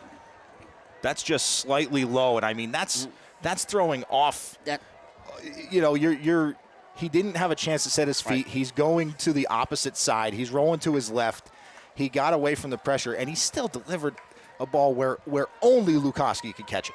That's where I was going. Coach Dara told us that this week, right? That Marshalik he's a physical specimen with the strength of his arm. He is. You saw it right there. That's an off-platform throw across his body. And a false start here against the Red Tornadoes. So 3rd and 10 is going to turn into 3rd and 15. 41 seconds remaining. The ball now back at the Red Tornado. Just going to take it to 22. I mean, this is one situation where 3rd and 10 or 3rd and 15 really doesn't matter. Right. You're going for, past midfield at least, just to be able to kind of feel comfortable. Red Tornadoes having a little trouble getting set up here. They're going to throw a little wheel route to Blessing. Blessing does a good job of getting upfield. Oh, and the first down. And that's the trade-off there is you have to make the decision to get the first down to stop the clock or get out of bounds. He says, give me the first down, but now Blessing hobbles to the sideline. Quickly spelled by Karicki, and the clock is moving again here, 30 seconds and counting. Marshall, quick out to Delaney. Delaney's got a couple blockers. He's going to get out of bounds. Nice, smart play by the young man. Very smart play by Delaney. You beat me to it, and that's exactly what you have to do. If you don't see green in front of you, you see a defender, get to the sideline, get out of bounds, stop that clock. Give your team a chance to kind of reset. Ball at the 43 or so. 2nd and 5, but again, 24 seconds left. The down, not necessarily as big of a problem as the distance and the time. Marshall straight back, and he's going to throw. It's a little up there. Belichick, you could almost see him turn into a defensive back there. Yeah. Turn into a defensive back / NFL receiver. Saw what he was doing there, and he made it look good, too. Now 3rd and 5. Good coverage there by Landon Smith for the Spartans. Can't take that away from him. Again, so like we mentioned before, if you're not as familiar with the high school game, similar to college, it's going to stop on a first down if the Red Tornadoes can pick one up. Marshall, it's a good ball, a little high for Belichick. Just high. And so now 4th down, 13 seconds left. Certainly you got to, well, here's a question for you. I agree with you. You go for it here. Are you in Menser's Coach Hall's got 2 field goal timeouts range? left. He needs about 10 yards. If the Red Tornadoes turn it over here, you got to pick up, maybe 10, 12 yards on a play to give Menser a reasonable shot? Might not even need to do that, Jim, with the leg that kid has. This is a tough one for the Red Tornadoes. A lot of thought going into this. You got to go for it, though. I'm on board. Yeah. But look at the cushion that the Red Tornadoes receivers are getting. Marshall goes straight back. He steps up in the pocket. He's going to be hit from behind. Held on to it just a second too long. That's number 54, Braden Lauda, one of the returners from last season. And now 7 seconds on the clock. The Spartans have the ball at the 40, what are we going to call this, the 43 of the Red Tornadoes. Yeah, really the one plus that you could take away from that for the Red Tornadoes is because they were deep patterns, and because Marshalik, again, had a time to step up in the pocket there, it took 6 seconds off the clock. Yeah. That's a lot of time. I mean, you might have enough time to run one play, call a timeout, and kick a field goal if you're lucky. I said Menster's kick was 49, so that ball was placed at the 39, so the ball was probably around the 32, right? So you figure they need 10 yards to have a similar. But you're right, he cleared it by a couple of yards. But the Red Tornadoes can negate all that with a stop inbounds. Mengel, and it's caught. Nice play over there by who else but Miller. Yeah. 2.8 left on the clock. What they kind of waved the clock to stop, and I don't think he was out of bounds. I thought he caught that inbounds, which the clock should have kept running. I mean, they didn't charge the Spartans with a timeout until just now. Well, with it being on the sideline, I'm sure Coach Hall was there the second he hit the turf and was down. Yeah. And now I think again, I was going to say Mentzer's there. You have to let him kick this. There's no world where you don't give him a shot at this. Yeah, I mean, like you said, if it was the ball was at the 32, it's at the 34, and so this is going to be about a 51-yarder. He had the leg do it. So it's just going to be whether or not now if the angle's right, if the timing's right. And that's the thing, I think, if you're looking for perhaps reasons why maybe this doesn't go through the uprights, you would say all those things. And also, this is the first time I've seen him kick into this end zone tonight. Yeah. I look over at the flag. There's absolutely no wind that's going to, be for or against Mentzer. But he's from that right hash. Again, this is going to be a 51-yard field goal attempt. The snap is high. The kick is blocked. The kick is blocked, and so that's going to be the end of the first half. Now Delaney, all right, Delaney's going to try to return. And that's a late, going to be hit well out of bounds there. Yeah, way out of bounds. So we'll see. We should have a flag. There's going to be no flag. Okay, so that's going to be the end of the first half. The Spartans will head into the locker room leading the Red Tornadoes 30-14 here on opening night of the 2024 season at Gauche Orthodontics Field in Spartan Stadium. So we'll be back for the second half with stats and scores from around the area. Stay with us.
This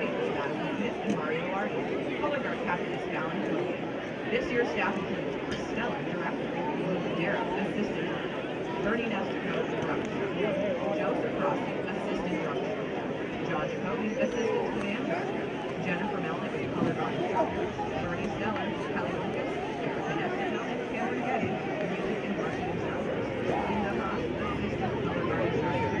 We'd like to thank Brett Getty, Matt Stella, MC School Board Administration, and especially the MC band parents for their continued invaluable support.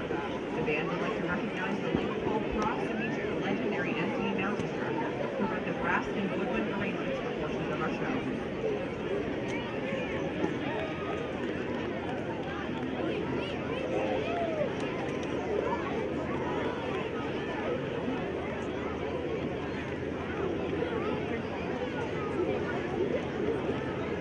And now, we invite you to sit back and enjoy the 2024 edition of the Mount Carmel Area High School Big Red Band.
Folks, let's watch down here at the corner of the end zone as Greg Menzer kicks for cash for T102, courtesy of Noah Sendak of Iron Valley Real Estate.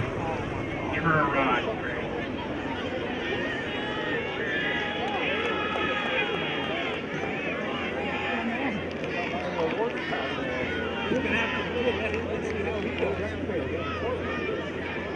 Is he going barefoot?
Hello and welcome back to Gauche Orthodontics Field at Spartans Stadium, where the North Schuylkill Spartans lead the Red Tornadoes 30-14 after the first half. The Spartans are led, at least on the scoreboard, by Luke Miller. He's got 4 touchdown runs in the first half of 29, 21, 5, and 2. And I think, Dan, you've got some stats on both sides of the ball here to help us put some context to that. Yes, we do. And thanks to Jose. Thank you, Jose, for getting these up to us so quickly. So we'll start with the team in the lead right now, the Spartans. 25 rushing attempts for 161 yards, 5 of 8 passing for 43 yards, 11 first downs, and that equates to that 30 on the scoreboard for them here in the first half. Now, the Red Tornado rushing numbers are something of an anomaly. They're not really what we're used to seeing. 11 rushing attempts for negative 16 yards, 8 of 15 passing for 115 yards for Marshalik, 4 first downs for the Red Tornadoes, and that's at 14 points on the board.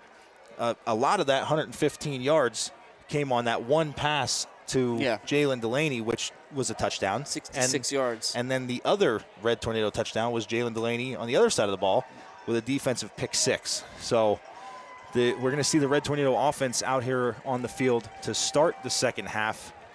Yeah. But it appears that we're going to see them missing a key piece. Yeah, one of the things we talked about, and that was the conversation not just with the Red Tornadoes, but locally, was that of all the returning players in the area, one of the most exciting to watch, one of the most impressive, was number 24, Luke Blessing for the Red Tornadoes. We talked about Blessing after he had the run for the first down to kind of keep the drive moving there towards the end of the second half, or excuse me, towards the end of the second quarter. He hobbled off the field, and he appears now to be out of his pads on crutches here on the sideline, so we won't speculate as to what the injury is, but I do feel confident in saying that we will not see Mr. Blessing the rest of the night. Yeah, Jim, we wish the best to Luke. We hope that he has a speedy recovery, whatever the injury is.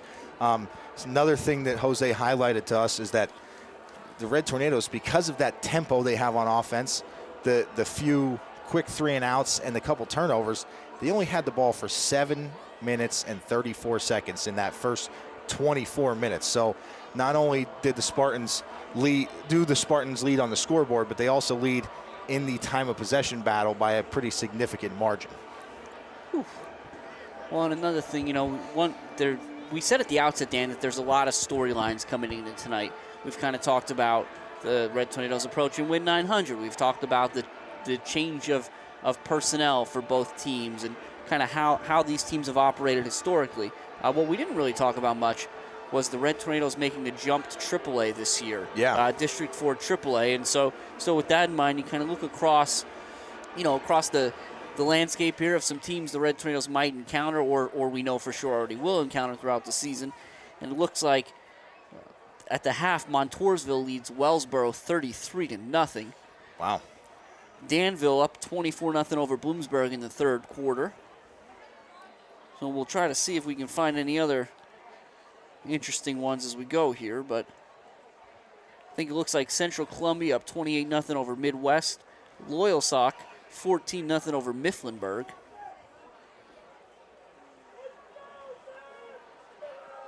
And Dallas is, again, we talked about Dallas. I think they're the number one team in the Super 16, WNEP Super 16 countdown. They are up 14-7 on Jersey Shore. And just down the road in Pottsville, the Indians, Shamokin Indians that is, lead the Crimson Tide 20-13. So perhaps a little bit of a surprise there, but I think Shamokin returned a lot of talent. So that's, again, the Red Tornado schedule does not get any easier from here. Definitely does not, Jim, but the Red Tornadoes, hopefully they had some time to kind of breathe a little bit there at halftime, some time to reset, and you think, where would you rather be? And right here, right now. Marshall, that's a Mentzer, is a low line drive, and Kricky so excited to return that one, but he's standing in the end zone when he takes it on a hop, so that's an automatic touchback at the high school level. Yep. And yet again, another Red Tornado drive will start at the 20. And yet again, just the time of possession battle, the field position battle. We'll see this Red Tornado offense come out here. So it looks, we're trying to figure out what the Red Tornadoes were going to do with Blessing on the sideline. I thought perhaps Kricky, like they had done previously, but it's Kimsel is now to Marshallik's right. Adams split out to the left. It's going to be handed to Kimsel, and Kimsel skirts through there. He's on his feet, very close to a Red Tornado first down. Yeah, Jim, I think, and I mean, it's a very good decision, I think, by Coach Dara to say, okay, they have size on us, but we have the speed. Let's get our speed out there. Kimsel, one of the fastest kids on the team. And now it's a quick screen out to Delaney, and Delaney takes a big shot. That was from Mogish, but not before he picks up about 5. Yeah, good job by the receivers out in front of Delaney, getting blocks downfield, but the kind of east-west pursuit there from the inside of the Spartans is what got to Delaney. They're going to knock it back a yard to the 34, so it'll be 2nd and 6. And this time it's Kimsel again, and Kimsel will bounce to the left and the right a little bit, but that interior line of the Spartans does a nice job, and he'll get back to the line of scrimmage and not much further. Yeah, it's gonna be tough sledding up inside, but you have to continue to show the defense that you're willing to do it. So now the Red Tornadoes, they albeit in a weird way because they had another possession and the Spartans missed a field goal as well, but they did technically execute the first half of that 2-for-1 we were looking for at the end of the first half. So now facing third and about 6, Marshallik's going to throw, and he's going and he's looking for Blichik, and they're just not on the same page. Blichik got behind the defender, and now we'll see what Coach Dara decides to do here. Yeah, Joe, I'm not sure if that's an option route or if that was like just a release thing. Blichik got the inside release. Marshallik was anticipating an outside release. But whatever it was, you're right. A little bit of a, cross signs there. It's going to lead to a first drive punt here in the second half. Blichik snapping to Kricky. Again, it's Miller and Smith back deep. Good snap. It's a low end over end kick, and it takes a bad bounce. And took a bad bounce and a worse roll. Yeah. Red Tornadoes, it looks like, was that Lukoski doing everything he could to down the ball as fast as possible. sometimes you catch a break on those low line drive punts. Well, they'll kind of jump in the right direction, but not a lot of things have jumped in the Red Tornadoes' direction tonight, so it'll be 1st and 10 Spartans at the 42. No, so the hope here from the Red Tornadoes is that they've kind of found a recipe defensively. If they can keep the deficit here, that offense has the big play capability to bring this one back. Another thing to note with Blessing again, he was filling in on that inside linebacker role as well. Keegan Brown out there right now for the Red Tornadoes. And it's going to be Miller. He's going to try to get the outside. A nice stiff arm, and we're going to get a hold there. So it's a good effort by Miller, but a better effort by Delaney to get around his blocker, forcing the hold. Yeah. And that's good. That'll turn what would have been close to a first down for the Spartans into probably a 1st and 15 would be my guess. So, and while they walk that off, Dan, I want to call this out. So Miller is listed at 5'11", 160, and he's got a right arm like Derrick Henry. Yeah. The way he's been stiff-arming guys all night. Yes, he does. It's a very effective tool when used appropriately, and my goodness, Miller's pretty good at it. Yeah, and in that first half there, the majority of Miller's space was in between the tackles. Now he's starting to kind of feel his way. It seems like the Red Tornadoes are committing to that, and they're blocking that up. But Miller's got the vision to find the bounce out, and he's getting some room on the outside. This looks like it's going to wind up being a 1st and about 16 after the hold. And Mengel's going to keep this one himself, and he cuts it up inside. Nowhere to go. There are a lot of Red Tornadoes. Looked like Shimko was one of the first ones on scene there, along with Karicki. And Dan, give me a read here, because it looks like whoever's the defensive end on that side is why Mengel has to cut back in. Yeah. I mean, it's got to be. I think it's Belichick out there. It's either the defensive end or the corner. It could have been Lukoski over there, but it's defensive end / left outside linebacker with this 3-4 that Coach Dara runs.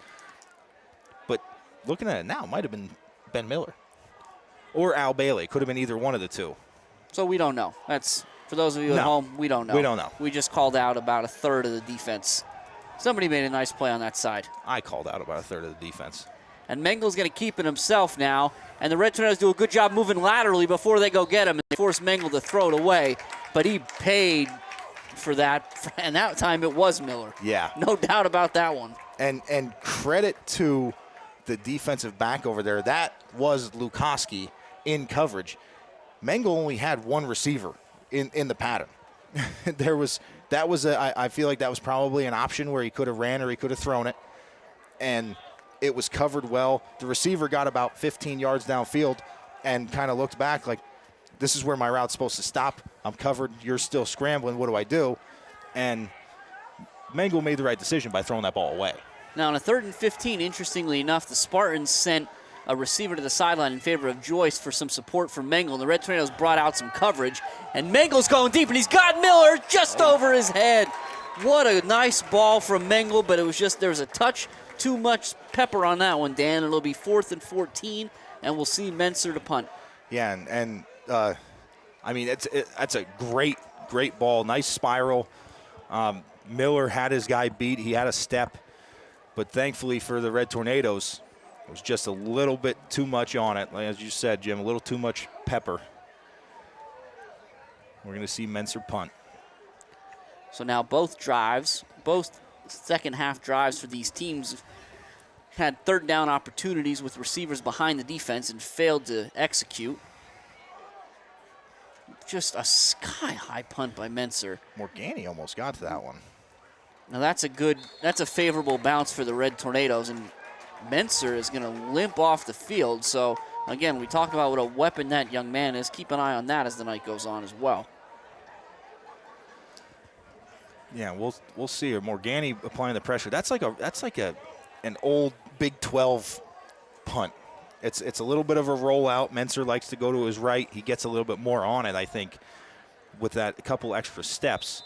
But it does give the capability if the left side there is able to beat their guy. Morgani almost got there. And now we do see Karicki, but it's a quick out to Delaney. And Delaney's going to have a first down. That's late hit. You got to throw that flag. That's right in front of the Red Tornado bench. Delaney got rocked. Yeah, I mean, the receivers, Delaney's obviously giving himself up there, and the ref kind of just let it go.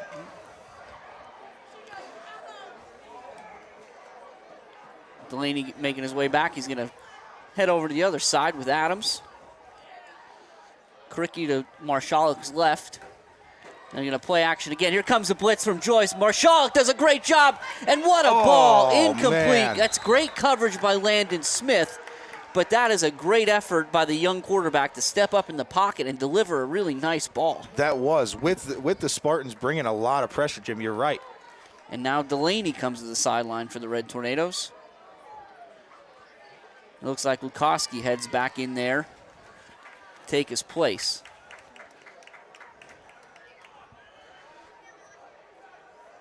Second and 10, Marshalek. That's a quick one out to Belichick. Belichick puts his head down, and he's going to power through. Looks like maybe he's a foot short of the first down. And that's what Belichick gives you. He's a little bit bigger, but he's got great hands out there. He makes the play, and he's not afraid to put his head down and fight for the extra couple yards. 3rd and 1. Marshalek has trouble with the snap. So they'll lose. They're going to lose about 8 on that one. Oof. It's going to be 4th and 9 now, and so you go from 3rd and 1 to 4th and 9. Now I think that I'm curious to see what Coach Dara does here, only because is the math a little bit different with how your defense has played on the last couple drives? I think so, Jim. I think you definitely take the chance here. Feel a little bit different about potentially giving the ball back in this spot. Low snap to Marshalek. He's under pressure from Joyce. He's going to throw, and there's a flag. And there's a flag. Somehow Al Bailey's on the ground. There's a flag. Okay. And the flag that the play happened in front of the official. He did not throw the flag. The back judge saw it as well, and he threw the flag from about 20 yards away. Yeah, and that'd be 10 yards and first down. Yep. Should be. Bailey was on the ground. And again, just let's be clear, because I'm sure you heard the uproar. The Spartan contact. It wasn't awful contact. It was just clear contact. Yes, right. You just ran into him, really. Yeah. Nothing malicious there, but it was very obvious. Right. It was just contact. You can't really fight it. Yeah. And so that's going to move the ball all the way down to the 44-yard line. You know, Dan, that's another reason, right? Anything can happen when you put the ball in the air. Yeah. 7:55 left in the third quarter. The Red Tornadoes have a little bit of momentum, a little bit of spark, but they do trail the Spartans 30-14 here at Spartan Stadium. Marshalek flips it out to Cricky. Incomplete. You notice, Dan, the Spartans have started bringing additional rushers at Marshalek, and it's Joyce and it's Lauda, and they're in Marshalek's grill pretty much every play. Yeah, they are applying a lot of pressure. I think they saw what everybody else saw. They saw Blessing come out without his pads on. They know that the run games, and you're down two scores and two two-point conversions at this point. You know they're going to be putting the ball in the air. Yep. And there's Belichick. What a strong kid he is. Yeah. But if you notice on that one, Dan, both linebackers are firing every play for the Spartans. So you wonder, can the Red Tornadoes open up a middle screen here? That's a very good possibility. And I think that would be, if that happens, you're going to be looking at probably Al Bailey for that.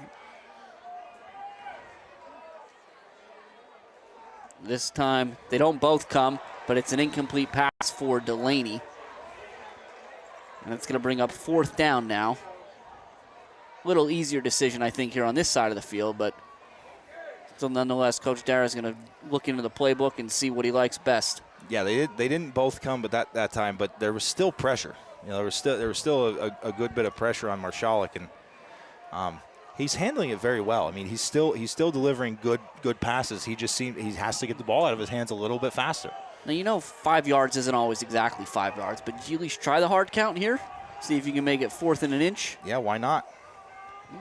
Marshalek, good, clean pocket. He's going up top, and he's got Belichick. What a catch. All hands from Belichick. He ducks out of bounds. 1st and 10 Red Tornadoes. And I said, why not try the hard count? That's why not, because we don't want 5. We're going to get 10 with Belichick. Liked what you had. That's down to the 30. It was a pickup of 9 on 4th and 5. So a good job there by Belichick of getting beyond the sticks before he made his break. Marshalik play action, and he's looking for Belichick. Incomplete. Belichick had the inside leverage there, but it was just a little out of his reach. Yeah, just slightly. I mean, that was the right read. I mean, for Marshalik, that was absolutely the right read. It's Belichick in one-on-one coverage. They're bringing the linebacker from that side, so there's nobody inside. It's just a little bit too much. Delaney comes to the sideline. Lukoski heads back out there. Lukoski's going to be on the right side by himself. It's going to be Belichick and Adams to the left. Actually, Belichick's going to go into the tight end spot, and the Red Tornadoes are going to tighten up just a little bit. Adams will come in just off that left side. And they're going to look for the out route. They saw the space there. Good play by Adams, and we'll see if he had enough for the first down, but short, I think. We have to ask Coach Dara about that when we get a chance. How much of that play in particular is Tate Adams? Because Tate's yelling to the sideline. He's trying to flag down that he's got space. Yeah, and as soon as he stuck his foot in the ground to turn out, he had his hand in the air calling for the ball. Nice pass there. Good move by Lukoski. Still on his feet. Another move. Still on his feet. What a run by number 12.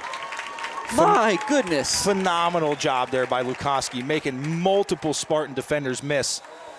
Luke, I will say, though, for as phenomenal as that play was, and there's a Spartan down on the field, do not let that play by Lukoski distract you from how hard Marshall threw that football. Oh, my goodness, Jim. There was, whew. All I'm saying is it's a good thing Lukoski's wearing shoulder pads. Because that was a fastball. It's Mogish, and he's going to walk off with the, well, again, we won't speculate, but you've all seen that walk before. Yeah. Yeah, so we'll see what the Red Tornadoes do now. 7:16 left. The Red Tornadoes were finding themselves a little bit of momentum there. We'll stop for a moment as Mogish makes his way off the field. It's going to be 1st and goal from the 5. And again, the Red Tornadoes down 2 scores. So let me ask you this, Dan, while we have a second. Yes, you go for 2. If you're Coach Dara, do you have the play already? Yeah. And now Circus for the win. Well, this is another situation where, of course, you know, we've seen 24 Blessing come in and serve as that wildcat back so often on those plays. Obviously not going to be an option here tonight. Yeah, these are definitely the situations where you're missing that power run ability. Well, and Kimsel's going to give you everything he has. They're dragging defenders. He'll get down inside the 3 about, maybe to the 2 even. It'll be 2nd and goal. The Red Tornadoes want to go quick, but the Spartans are going to have time to sub here because their player lost his helmet. Yep. So that's 2 straight stoppages of play here. I think you got to go to Hal Bailey here, Jim. Well, he's certainly in the position to take this. I think Kimsel again, and Kimsel's going to be in for the Red Tornado touchdown. 6:33 left. It's 30-20. And the Red Tornadoes immediately call for 2. Yeah, because realistically, Jim, you go for 2 here and you don't get it. You're still down 2 scores. Yep. You kick the extra point, you're still down 2 scores. Yep, makes sense. There's no point in not going for 2. So now you got Delaney back in there. Delaney and Belichick are lined up to the right. Bailey's on the right as well. It's heavy but tight at the same time. Adams is by himself to the left, and don't ignore a sprint out here. Marshall has trouble with the snap. He rolls out, but he still got Kimsel. Yes! What composure shown by the young Marshalik there to pick the ball up off the turf, deliver a strike, and Kimsel is down in the end zone. But he's over there on the track, Jim. And again, you know, we talked about it before. You don't want to speculate, but you got half the team over there trying to stretch him out. Kimsel just took 8 points there on that drive. that was really buoyed by the passing attack of this Red Tornado team. Huge drive there for the Red Tornadoes. And I think what's been interesting so far is, unfortunately, we all know from a football standpoint, the quarterback is always going to get maybe more of the credit than he deserves and also take more of the blame than he deserves, right? That's just the nature of the position. It's the most important position of all of sports, I think. Yeah. And so Marshallik's performance will certainly be analyzed and scrutinized as we go. And I think if you're the Red Tornadoes, you look at that and go, we got a dog. Right. Right? Absolutely. He's a gamer. He doesn't care. Pressure in his face, space to step up in the pocket. He's moving outside of the pocket. He's doing everything that a polished, seasoned veteran would do. And just to have your back to the defense, to pick up that fumble, whip your head around under pressure, and find the guy who's open and deliver that strike. What a tremendous play. And you know, you can speculate. Nobody knows what's going on inside of Marshallik's head except for Gavin Marshallik. But I'm thinking with the mentality of him is he knows that 2-point conversion is integral. Every other bad snap he was falling on. He knew how important that 2-point conversion was. He knew that Coach Dara had schemed a play that was going to work, so he wanted to make it happen. And as the Red Tornadoes find some momentum, Shoppy's got his deepest kick of the night. It's a good return out to about the 25-yard line. It looks like, was that Smith? Yeah, I think that was Smith. And Aiden Dietz, 26 on the tackle. Yeah, and Jim, that kickoff team snuck up on us there. I didn't even see him hustle out on the field and get lined up there. I was still analyzing that 2-point conversion play, but we're going to see that Red Tornado defense now out there. And we see with Delaney and Kimsel on the sidelines, you see a little bit of change. You see Morgani bumped out to cornerback here. Morgani out to corner, Kricky back with Belichick at a safety spot. And there's nothing for Miller again. The Red Tornadoes, whatever Coach Dara talked about and whatever adjustments they made at halftime seem to be working through the first half of the third quarter. Yeah, I think that the Red Tornadoes are going to make Mengel beat them. They let Luke Miller beat them in the first half. They're going to make Mengel beat him in the second half. And I think that's the right decision to make for the Red Tornadoes. You can't continue to let them control the clock and control the ball. And Mengel, to Dan's points, by himself in the backfield. He's going to throw. He wants to get out, but it's not there. So now he's going to run. It's a nice play by Mengel. I think he's going to be a little short of the first down. I don't know. Oh, okay. I'm going to give it to him. The head official made the call there. I was looking at the side judge. He kind of looked a little less certain. Yeah. But it'll be 1st and 10. The ball short of the 35. Or excuse, just short of the 35. But it'll be 1st and 10 from there. And again, you made the point, Dan. The Red Tornadoes are going to make Mengel beat him. And there you made a nice play. He did. It looked like he was trying to get the ball out of his hands quick. Wasn't able to do it. Found a crease up the middle. Now Mengel under center. Haven't seen that a whole lot, and they're going to give it to Miller. Ooh. Miller bounces to the outside. It's a nice job, and he'll have a first down right at about the 46. And now it looks like 55 bumps. Logan Erb is down, and he's up. Yeah, forget I said anything. You're going to have to drag him off the field. Look at he's. They're going to get him a blow though. You can give him a second. Shiganowski heads in there, and again, that defensive line is certainly a spot Coach Dara told us before the season was going to be rotational at times. It has to be. Yeah. Those guys are giving everything they've got out there, especially early in the season where it's still about 65 and a little humid. Can't imagine how it is down on the turf. Yeah, it's a cooler night, but it's definitely humid. You feel it in the air. Miller again tries to hesitates just a bit to try to pick a lane, but the Red Tornadoes aren't having any of that. Looks like Bailey's getting up off the bottom of that pile, and now Miller's down. Yeah, and I mean, phenomenal job on the defensive side of the ball in the middle, making that stop and stopping that up. But Miller, initially, it looked like his first read was to bounce out. And the Red Tornado defensive ends, the outside linebackers, did a really good job of squeezing down. He saw White and he said, I'm going to keep it up the middle. So 4:52 left, and again, given what we've seen on the field in the last, I don't know, maybe 10 minutes of real time, 4 minutes of gameplay. Yeah. It certainly seems like those hydration issues referenced from last season are rearing their heads again on both sides of the ball.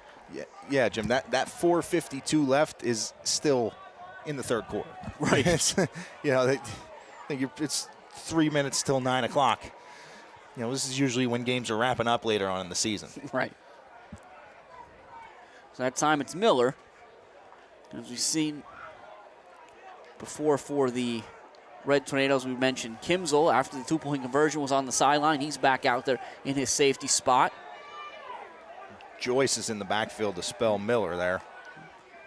And it's going to be Joyce off the left side. He offers a little bit of bulk. He puts his head down, but the Red Tornadoes are happy to meet him there. Morganti, Karicki, and Brown off the bottom. It's going to bring up third and about 2.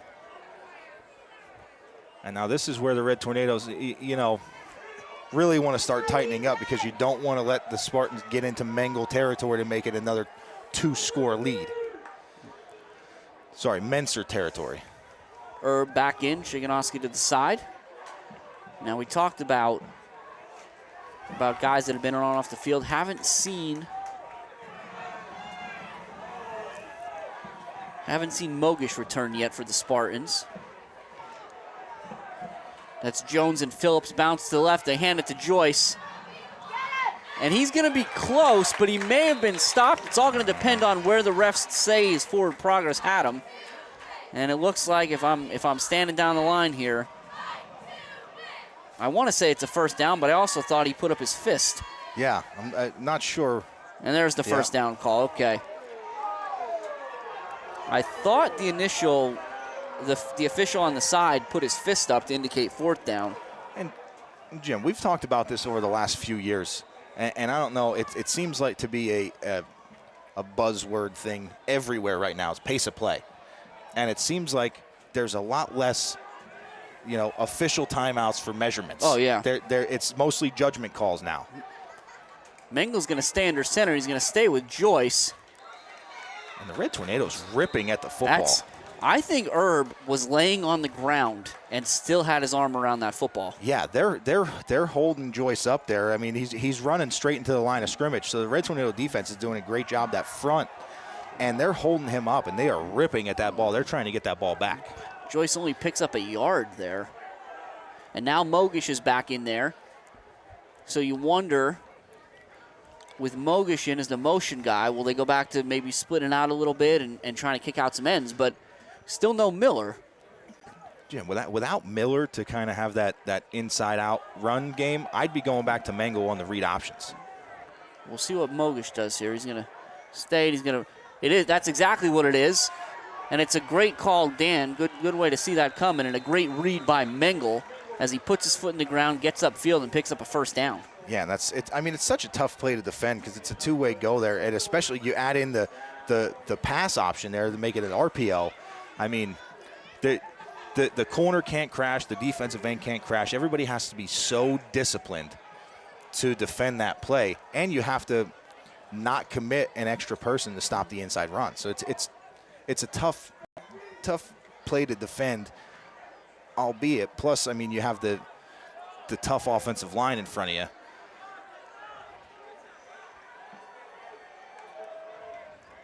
Mengel wanted to run the option there, kept it himself. Belichick will drag him down inside. Looks like he'll pick up 3 or 4.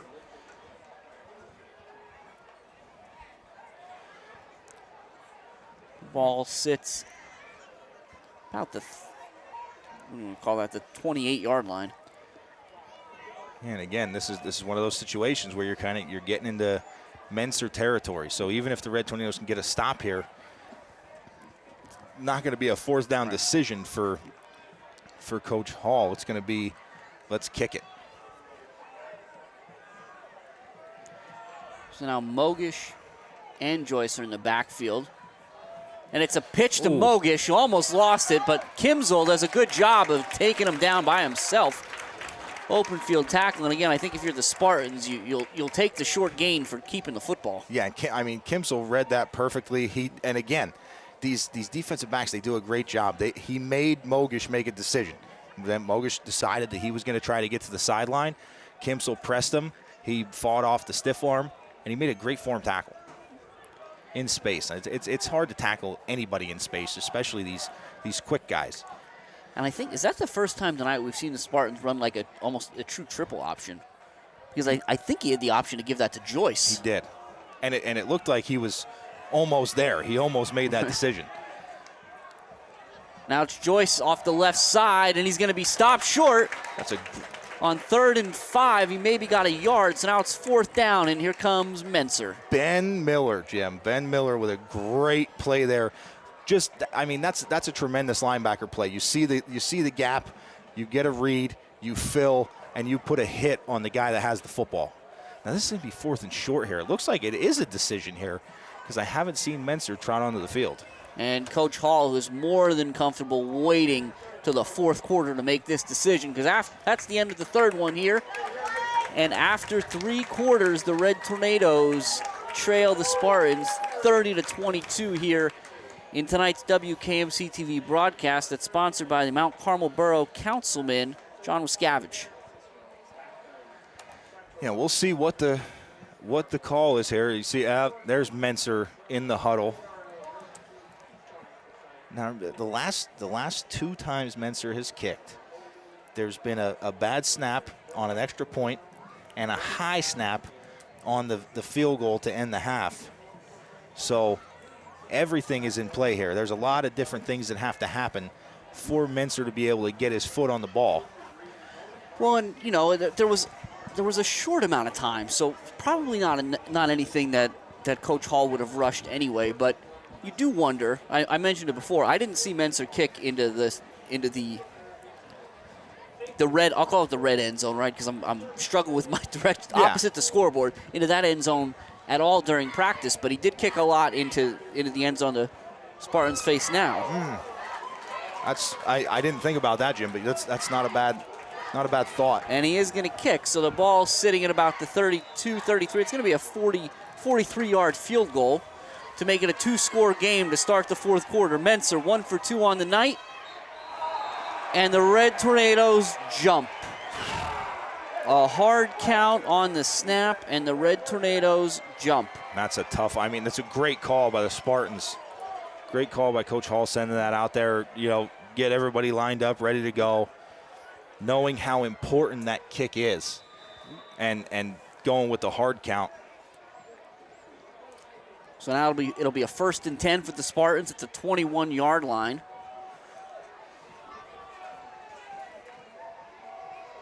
The Red Tornado defense has bent a little bit here, but they need to stack up now and get that ball back. Mengel is going to keep it himself off the left side and be flung down near the 10-yard line. Going to be close to a 1st down. Looks like they're indicating 2nd and short.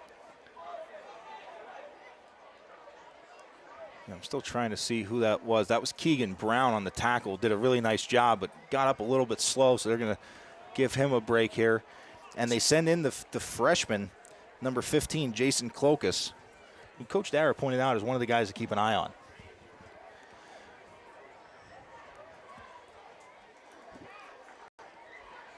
Second and 2, ball in the 13. Spartans lead 30-22, but they are driving. Mengel is going to hand it to Joyce up the middle. Nowhere to go for Joyce, but again, he didn't have to get too far, so he will have a 1st down. Now the question will just become, is it inside the 10 or not? I'm waiting for the spot. Looks like it's right at the 10. Are they dropping the sticks? They're going to drop the sticks, so it'll be 1st and goal.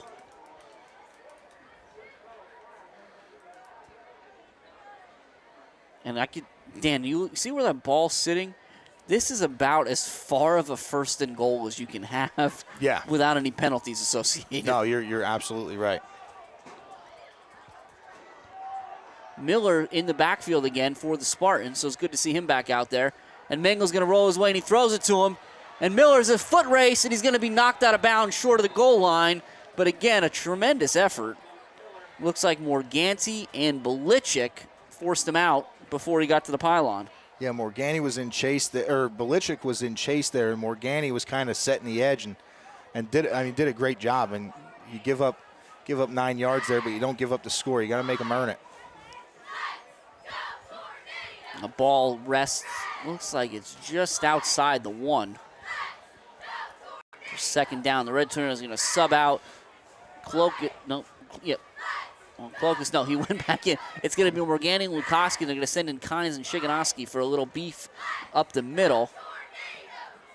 You got Mogish split to the left. Otherwise, it's tight. And Mengel's going to go right up the middle, and he's going to get enough of a push. He's going to be, we're not getting an official thing. There it is. And so with 10:26, Mengel scores on a 1-yard plunge, and it's 36-22 Spartans. And that lead swells to 2, and now, Jim, to 2 scores, and now is when the clock starts to play in effect. You know, we're into the 4th quarter here. Still 10.5 minutes left. Coach Darrah has all 3 timeouts. Plenty of time to come back from 2 scores.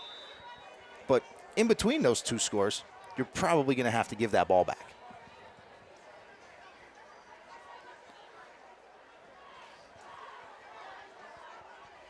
Big kick from Menser here.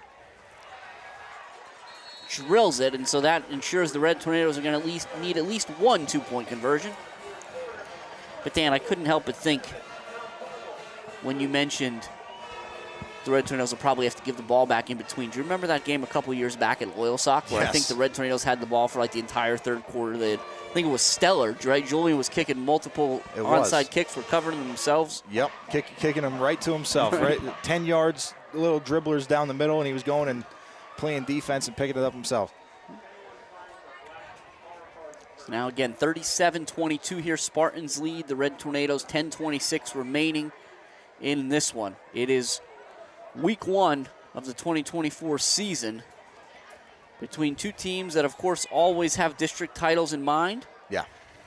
And especially as of late have produced a lot of classics. Absolutely right. And this one has not disappointed. If you were looking for an action-packed thriller, that's what we've got so far here. And I mean, going down the line here, it doesn't seem like the suspense is going to go away.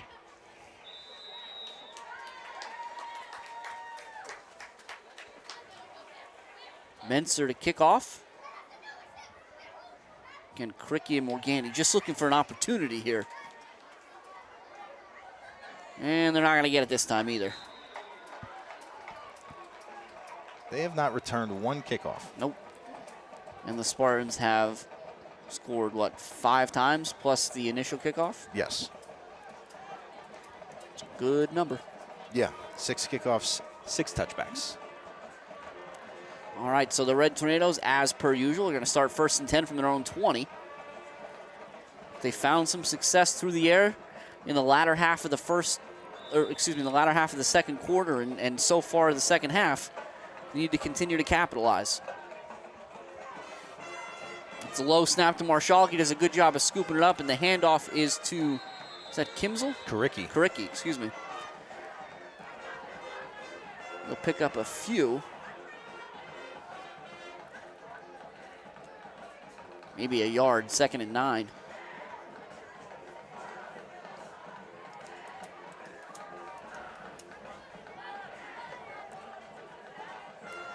Adams split out to the left.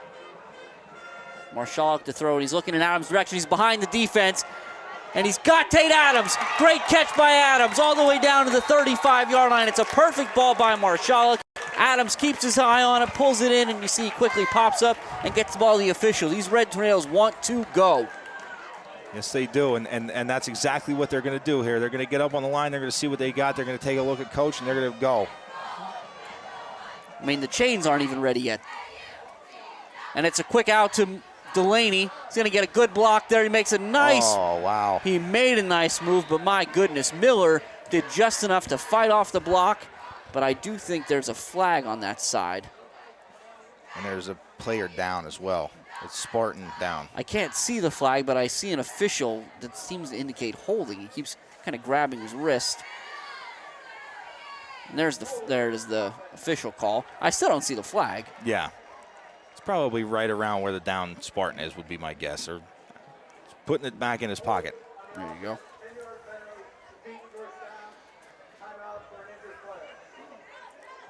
You can't quite see who that is down on the turf for the Spartans. But again, it looks similar to what we've seen tonight, so hopefully all is well with that young man. Yeah, but Jim, just a little anecdote. You remember last year when we were at Supper Club, Tate Adams reminded us that he has the best hands on the team. He certainly. And he put them on display there. That was number 58, David Martinez for the Spartans, helped off the field.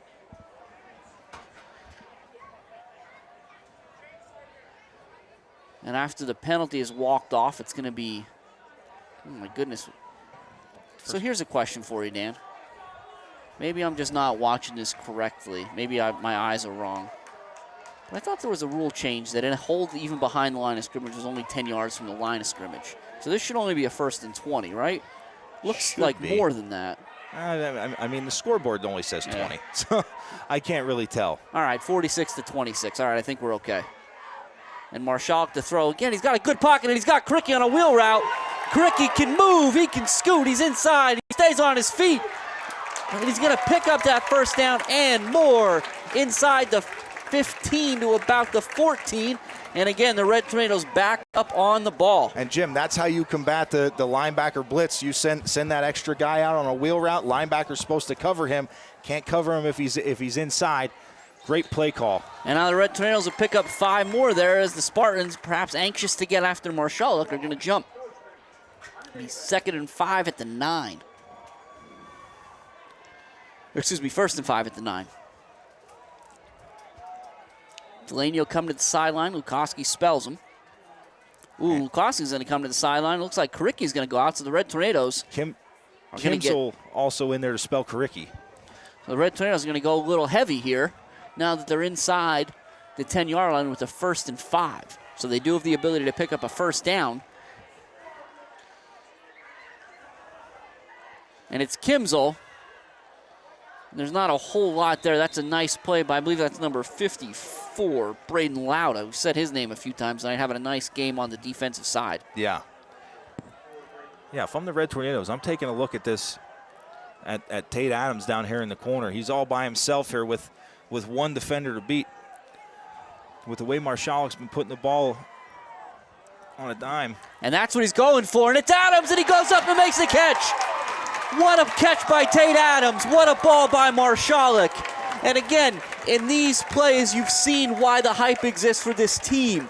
It's 37-28 with 7:59 left. And again, the Red Tornadoes will not go away. No, they will not. And you're going to stay team on the field here. Team on the field. We're going to go for 2. Does Coach Dara have another 2-point conversion play? Well, you figure you're down 9 right now, so you have to pick up a 2-point conversion at some point. You can either do it now or do it later. If you don't get it now, you know what you need later. Yeah. It's the smart play for the Red Tornadoes.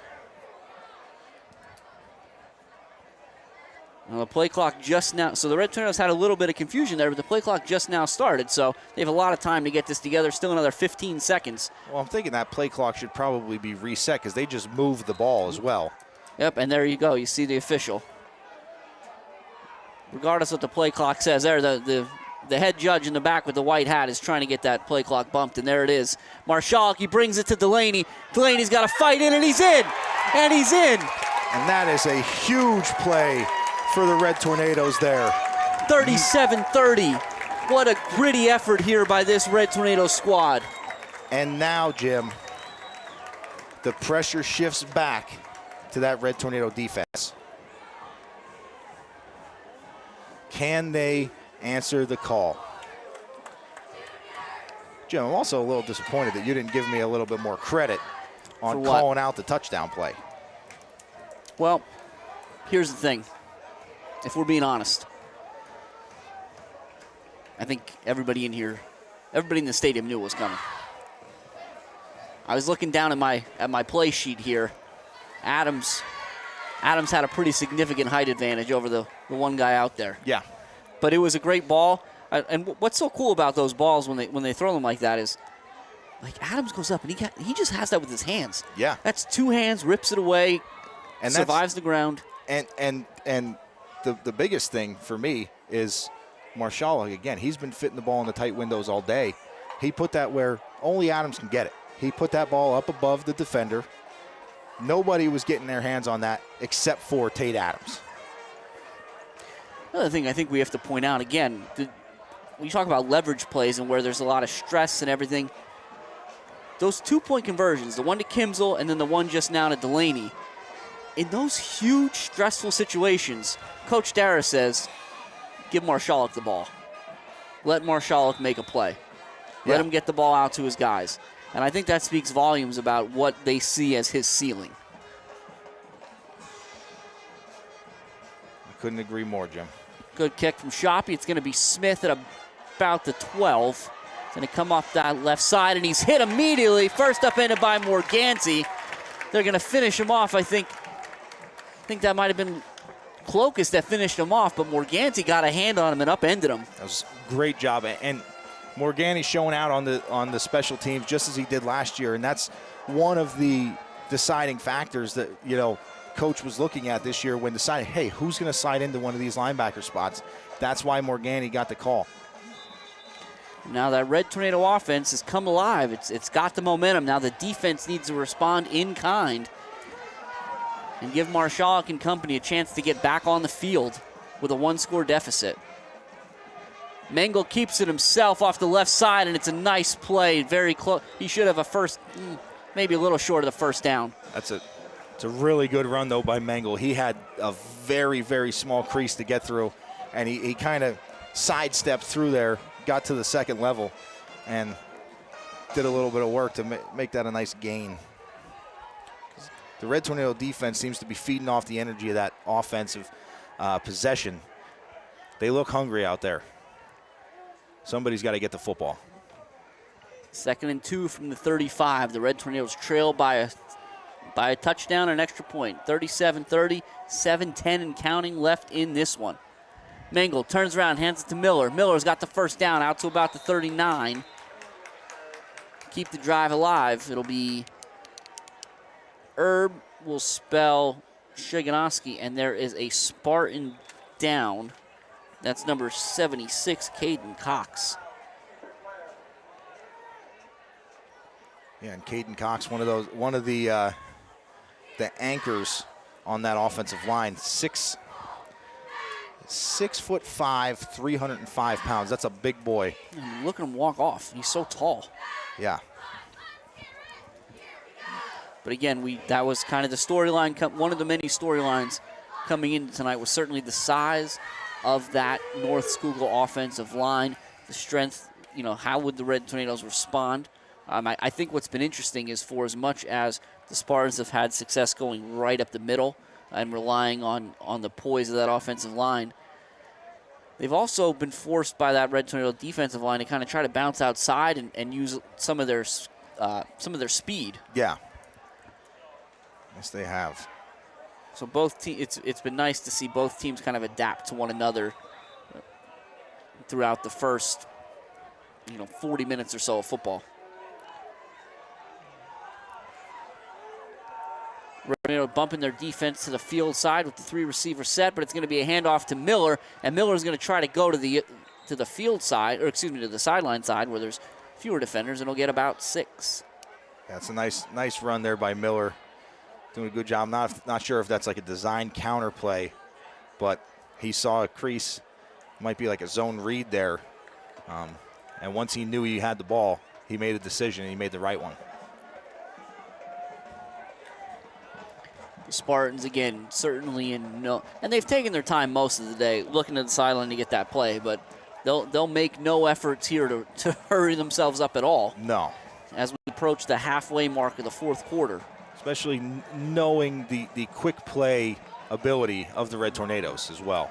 And Mengel keeps it himself, and he takes a shot. The ball's out, and the Red Tornadoes have recovered. Oh, and no, he's ruling being him ruled down.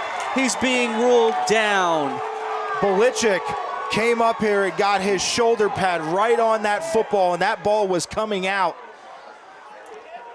Matthew Belichick, number 2, came up from his outside linebacker spot and put a hit on Mengel. And wow, that's a tough one there. That is a tough one, but it's going to be 3rd down Spartans. And the Red Tornado faithful let him hear it. Egged on by Belichick, Kimsel, and company. Trying to get the crowd as loud as they can here to make it difficult for the Spartans to communicate in their own stadium. Yeah. 3rd and 4. Mengel, Miller, Mengel keeps it himself. Bounces outside, 1st down, more. Out of bounds at the 41 of the Red Tornadoes. 1st down and a big one by Caden Mengel. Yeah, that's a huge one there. And I mean, all right. Well, it's a big run there by Mengel. Good news for the Spartans. You see number 76, Knox, hustling back onto the field. But that's a tough one there for the Red Tornadoes. You thought you had the turnover on the previous play, and then you give up that 3rd down conversion. But kind of sucks the wind out of the defense. But the Red Tornado defense, they still got a game to play here. They got to keep their head in the game and get a stop. It's going to be Miller again, and he runs right into the back of his own guy. The Red Tornadoes do a good job of making sure he doesn't get any further than that. It'll be 2nd and maybe 7, depending on the spot.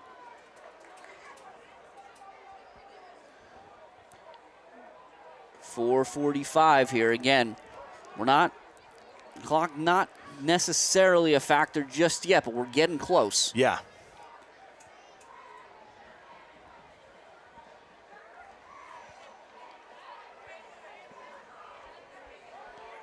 So the one thing the Spartans have done very well tonight is they haven't made a lot of mistakes. No, you're right. Especially not on the offensive side of the ball. Even the interception was just a tremendous play by Delaney. And almost again, oh my goodness. Belichick had Mengel dead to rights. Matt Belichick and Chase Belichick blew up the receiver. Yeah. It was Miller.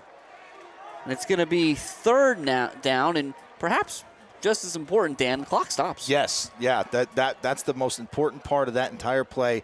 The pressure applied there by the Belichicks, both of them, has now stopped the clock and put it a 3rd and long situation here. Now, the Spartans, they've converted on these drives. I think the Red Tornadoes really need to, I think they need to block up the inside and don't allow the kick out to happen. Mengel keeps it himself, and Karicki's going to get it. Mengel's still powering forward. Oh my goodness, forward That's progress close. is going to be close. Very close. What a tremendous effort by Mengel to make it interesting. Yeah, I mean, this is going to be real close, Jim. I mean, do you go to Menser here? If it's me, I'm kicking. Yeah. If it's Coach Hall, no chance. Well, I mean, he's got 20 seconds that he could drain this and take a timeout. Number 36, Caden McGraw just came in. He's a fullback, 5'11", 2 1/4. I think Coach Hall's going to drain this play clock and take a timeout here. Where is Menser? Let's try to find him on the sideline. Is he standing right by Coach Hall saying, Coach, I can make this? I don't know. Coach, give me a shot. 2 scores. But you do wonder, though, Dan, and you called this out before. If you're Coach Hall, even if you know that Menser has it in him to make this kick, yeah, do the 2 kind of sketchy snaps on the last 2 attempts, push in the other direction. Well, yeah, I mean, it's a tough call. I mean, it's the first week of the season. As a coach, you're probably not prepared to make these calls this early on in the year that are this big. I mean, this is a huge decision here, because if you go for it and you don't get it and the Red Tornadoes go down and score, then you're thinking, why didn't we kick it? Well, yeah. But if you go to kick it and there's a bad snap and the Red Tornadoes don't get the ball at the 34, they get the ball at the 50. You know, all of that is going through Coach Hall's mind right now when he's trying to make this decision. And I think that's why there's an extended huddle over there. And they're going to go for it. Mengel, Miller, McGraw, Jones. Now the Red Tornadoes have jumped. They need to be careful here. Mengel under center. You have to think he's going to try the hard count at least once. No, he doesn't. They give it to Miller, and Miller's got the first down. Well, maybe not. Maybe not. Hold on. Maybe he did not. I thought he skirted through. I think he needed 2 yards, Jim. We might have to get a measurement here. It's going to be very close, depending on where they mark it. The Spartans are excited, but so are the Red Tornadoes. Oh, and I think we're going to have a measurement, Jim. Trying to eyeball it. This place is going to erupt no matter what the call is. Yeah, no matter which way it goes. Here comes the measurement. Now, Jim, I wish I had some binoculars or something. I could see how many chain links it's going to be of a difference here. Dan, you manifested this 2 quarters ago. Yeah. Yes, I did. I think I'm going to have a good look at this. And I think it's short. It's short, baby. It's short, baby. Red Tornado ball. Red Tornado ball. 3:22 left. 1st and 10 at the Spartan 33. What a stop. My goodness. Now everybody can come back down a little bit. We still got an offensive drive we got to put together here in 3:22 to get some points on the board. You want to talk about finding out what kind of team you've got early on in this season. My goodness. These Red Tornadoes could have gone away and hid. Right? They could have chalked it up when it was 30-7. These kids have grit, Jim. That's what they have. And I mean, you come out here in the second half and do what you've done so far. Marshall, quick one out to Adams, and Marshall never had a good hand on that, but he got it out, and Adams did a great job of getting underneath it. Yeah, he just secured the catch and got down and got back on the line. That's all he needed to do. Marshall to Kimsel. Kimsel will get out to about the 40-yard line, so it's going to bring up a 3rd and 2 here. That was Karicki, Jim. Oh, excuse me. Oh, they've been shuffling in and out, so I wasn't sure either. The problem is I legitimately thought I saw number 4 that time.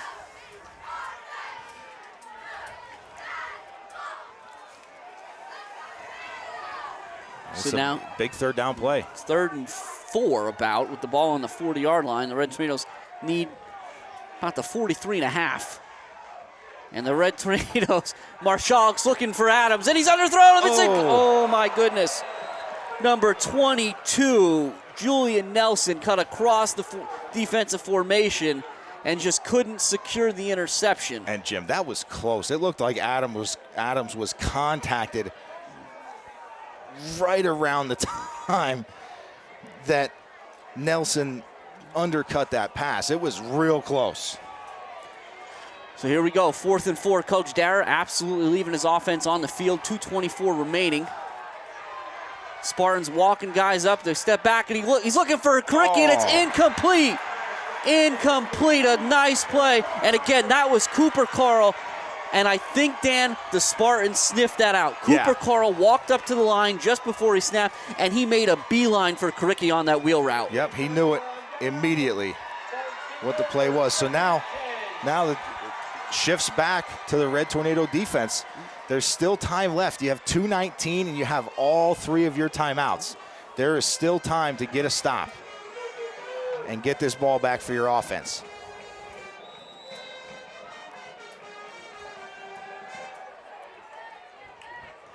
And that's got to be the conversation of, hey, again, we gave up 30 points halfway through the second quarter. We've given up 7 since. Realistically, Jim, you can't give up a first down. You need a 3 and out. Mengel to Miller. Miller's going to pick up a couple there. And a quick timeout by Coach Dara, as expected. Yeah. So let's see, they're going to mark the ball at the 36. It's going to be a gain of about 4. Yeah, it was more Maybe than a little, I thought. Yeah, a little more than you'd like to give up there. But either way, I mean, this is gut check time for the defense. I mean, they've answered the call here in the second half. They really have. The Red Tornadoes, as you mentioned, they gave up 30 points in the first quarter and a half and have given up 7 since. Can they do it one more time? I'm just going to tell you, if the whole season is going to be like this, I don't know if I'm going to make it. No. This is a lot. Yeah, Jim, this has been a high stress football game, and I hope they're not all like this. So again, that Red Tornado defense being called upon yet again. And as we said before, Dan, this Spartan offense has made very few mistakes. Yeah, you're right. And it's Miller again. And he's got to get a push, and he's going to have a first down, and that's going to complicate things for the Red Tornadoes. Yeah, absolutely going to complicate things. And in my defense, that's the push I thought he got on the 4th down play. Right. And it's down to the 29-yard line. And again, Coach Dara is not going to take a timeout here. Yeah, you got to put that one in the pocket. The Spartans are going to snap this ball with somewhere around 90 seconds left, give or take.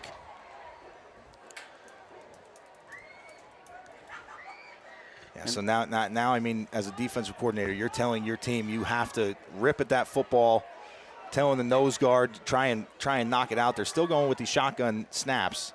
Try and time it up and knock the ball loose. And it's Miller again. He's still on his feet. He'll get down about the 25, and Coach Dara will use a timeout there. Again, 1:26 left. Again, that was not more yards there than I thought for Miller. Yeah.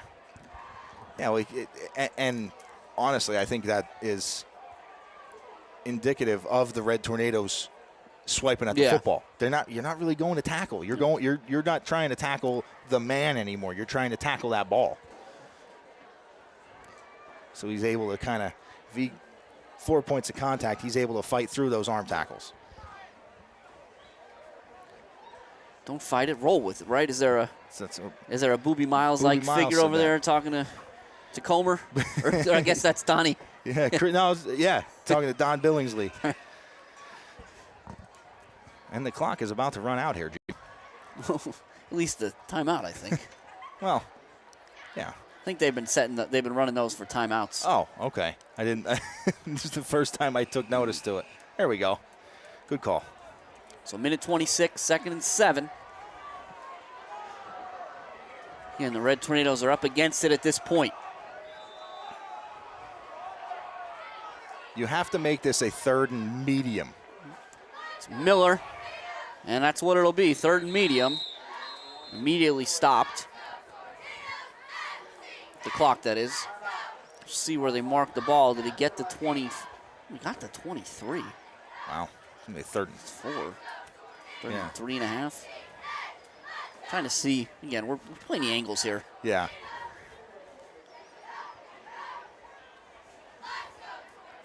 So the Red Tornadoes out of timeouts.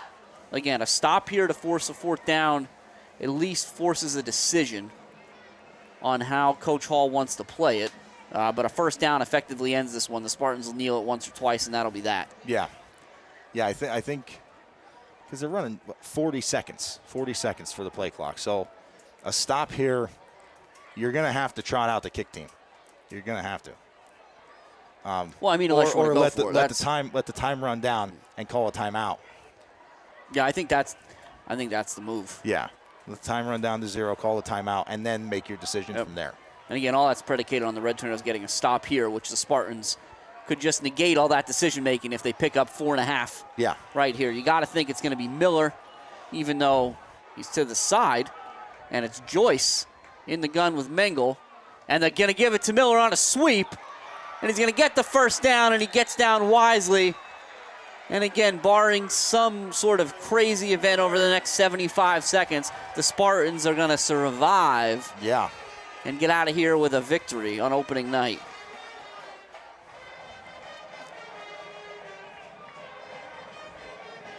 is what are we at here? 30 seconds on the play clock, 107, so that'll be about 37 seconds. So they really probably only have to do this twice. Well, if they got on the ball quick. I think that's a through. If they can blow a second or two here. Yeah, take one knee if they take that down to Yep. 1 second. Even if Mengel takes, so in the gun, take 2 or 3 steps back just to kill a second or two. Red Tornadoes will fire off, no doubt. And that'll do it. He's knee under 40 seconds. The Spartans do not need to run another play.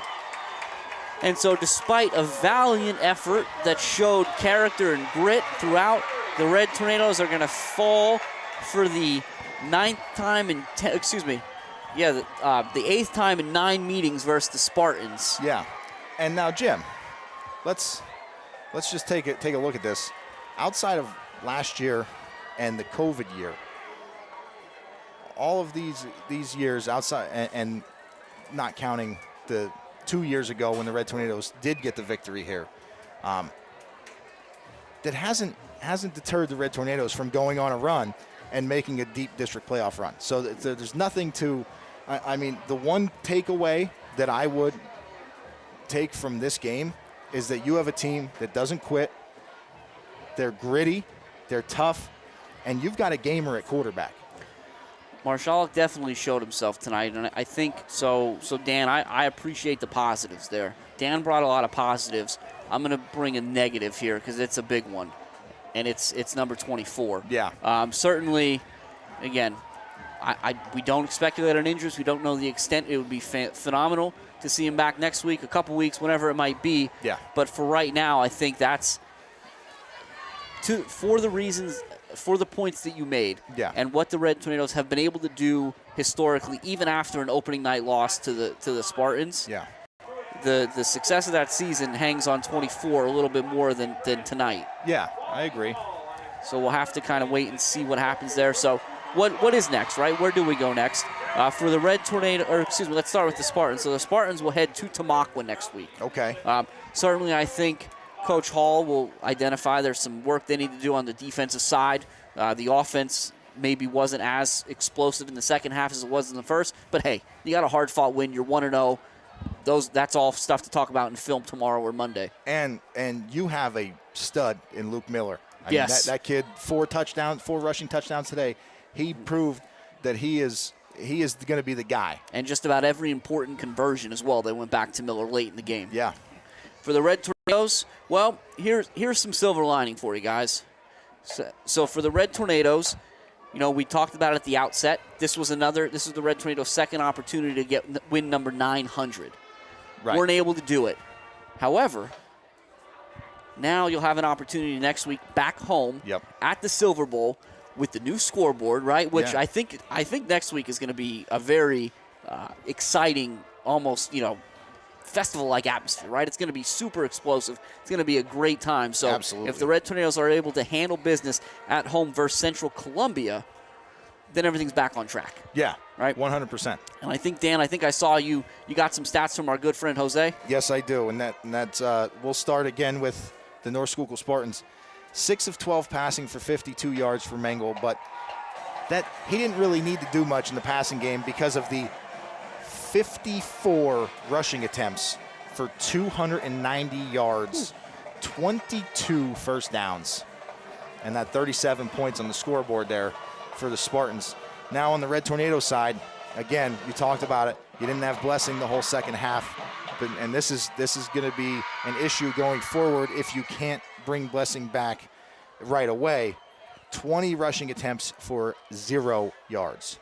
Net of 0 yards. They were negative 16, so they had 16 rushing yards in the second half. We're going to have to talk to Jose about that. Yeah. When's the last time that's happened to a Red Tornado team? Oh, I'm sure it's been a very long time. But again, a silver lining, a plus that you'd like to see. Marshall, 18 of 32 for 261 yards. And I think that completion percentage is a little bit skewed because he was forced to throw the ball in the second half. I mean, he had to throw the ball. If you're in the lead, if you're in a tie game even going into the second half, he's not letting that thing loose 32 times. Well, and if Blessing's healthy, right? Exactly, yeah. So, I mean, there's we talked about it. There are definitely some negatives, injuries. You got to keep an eye on those, and we got to kind of see where things go from there. But there are so many positives to look at from this game. You take the tape, you watch it once, you bury it, and you move forward. Well, I think moving forward is about what we should do at this point too, Dan. Yeah. So again, guys, just if you stayed with us, the Red Tornadoes put out a valiant effort, but unfortunately fall a little bit short on their comeback bid. They fall 37-30 to the Spartans here at Goshen Orthodontics Field, Spartans Stadium. Next week we'll be back at the Silver Bowl, so please, wherever you are, make sure you get down to the Silver Bowl. Cheer on the Big Red. Like I said, check out the new scoreboard. It'll be another opportunity for the Red Tornadoes to take a shot at win number 900. So again, I'm Jim Lesko. And I'm Dan Lesko. And for Jose Gonzalo, this has been a WKMC TV broadcast sponsored by Mount Carmel Borough Councilman John Wiscavage. It's been a great night. Looking forward to doing it again in 7 days here, so make sure you're with us, and we will see you back at the Silver Bowl next Friday night.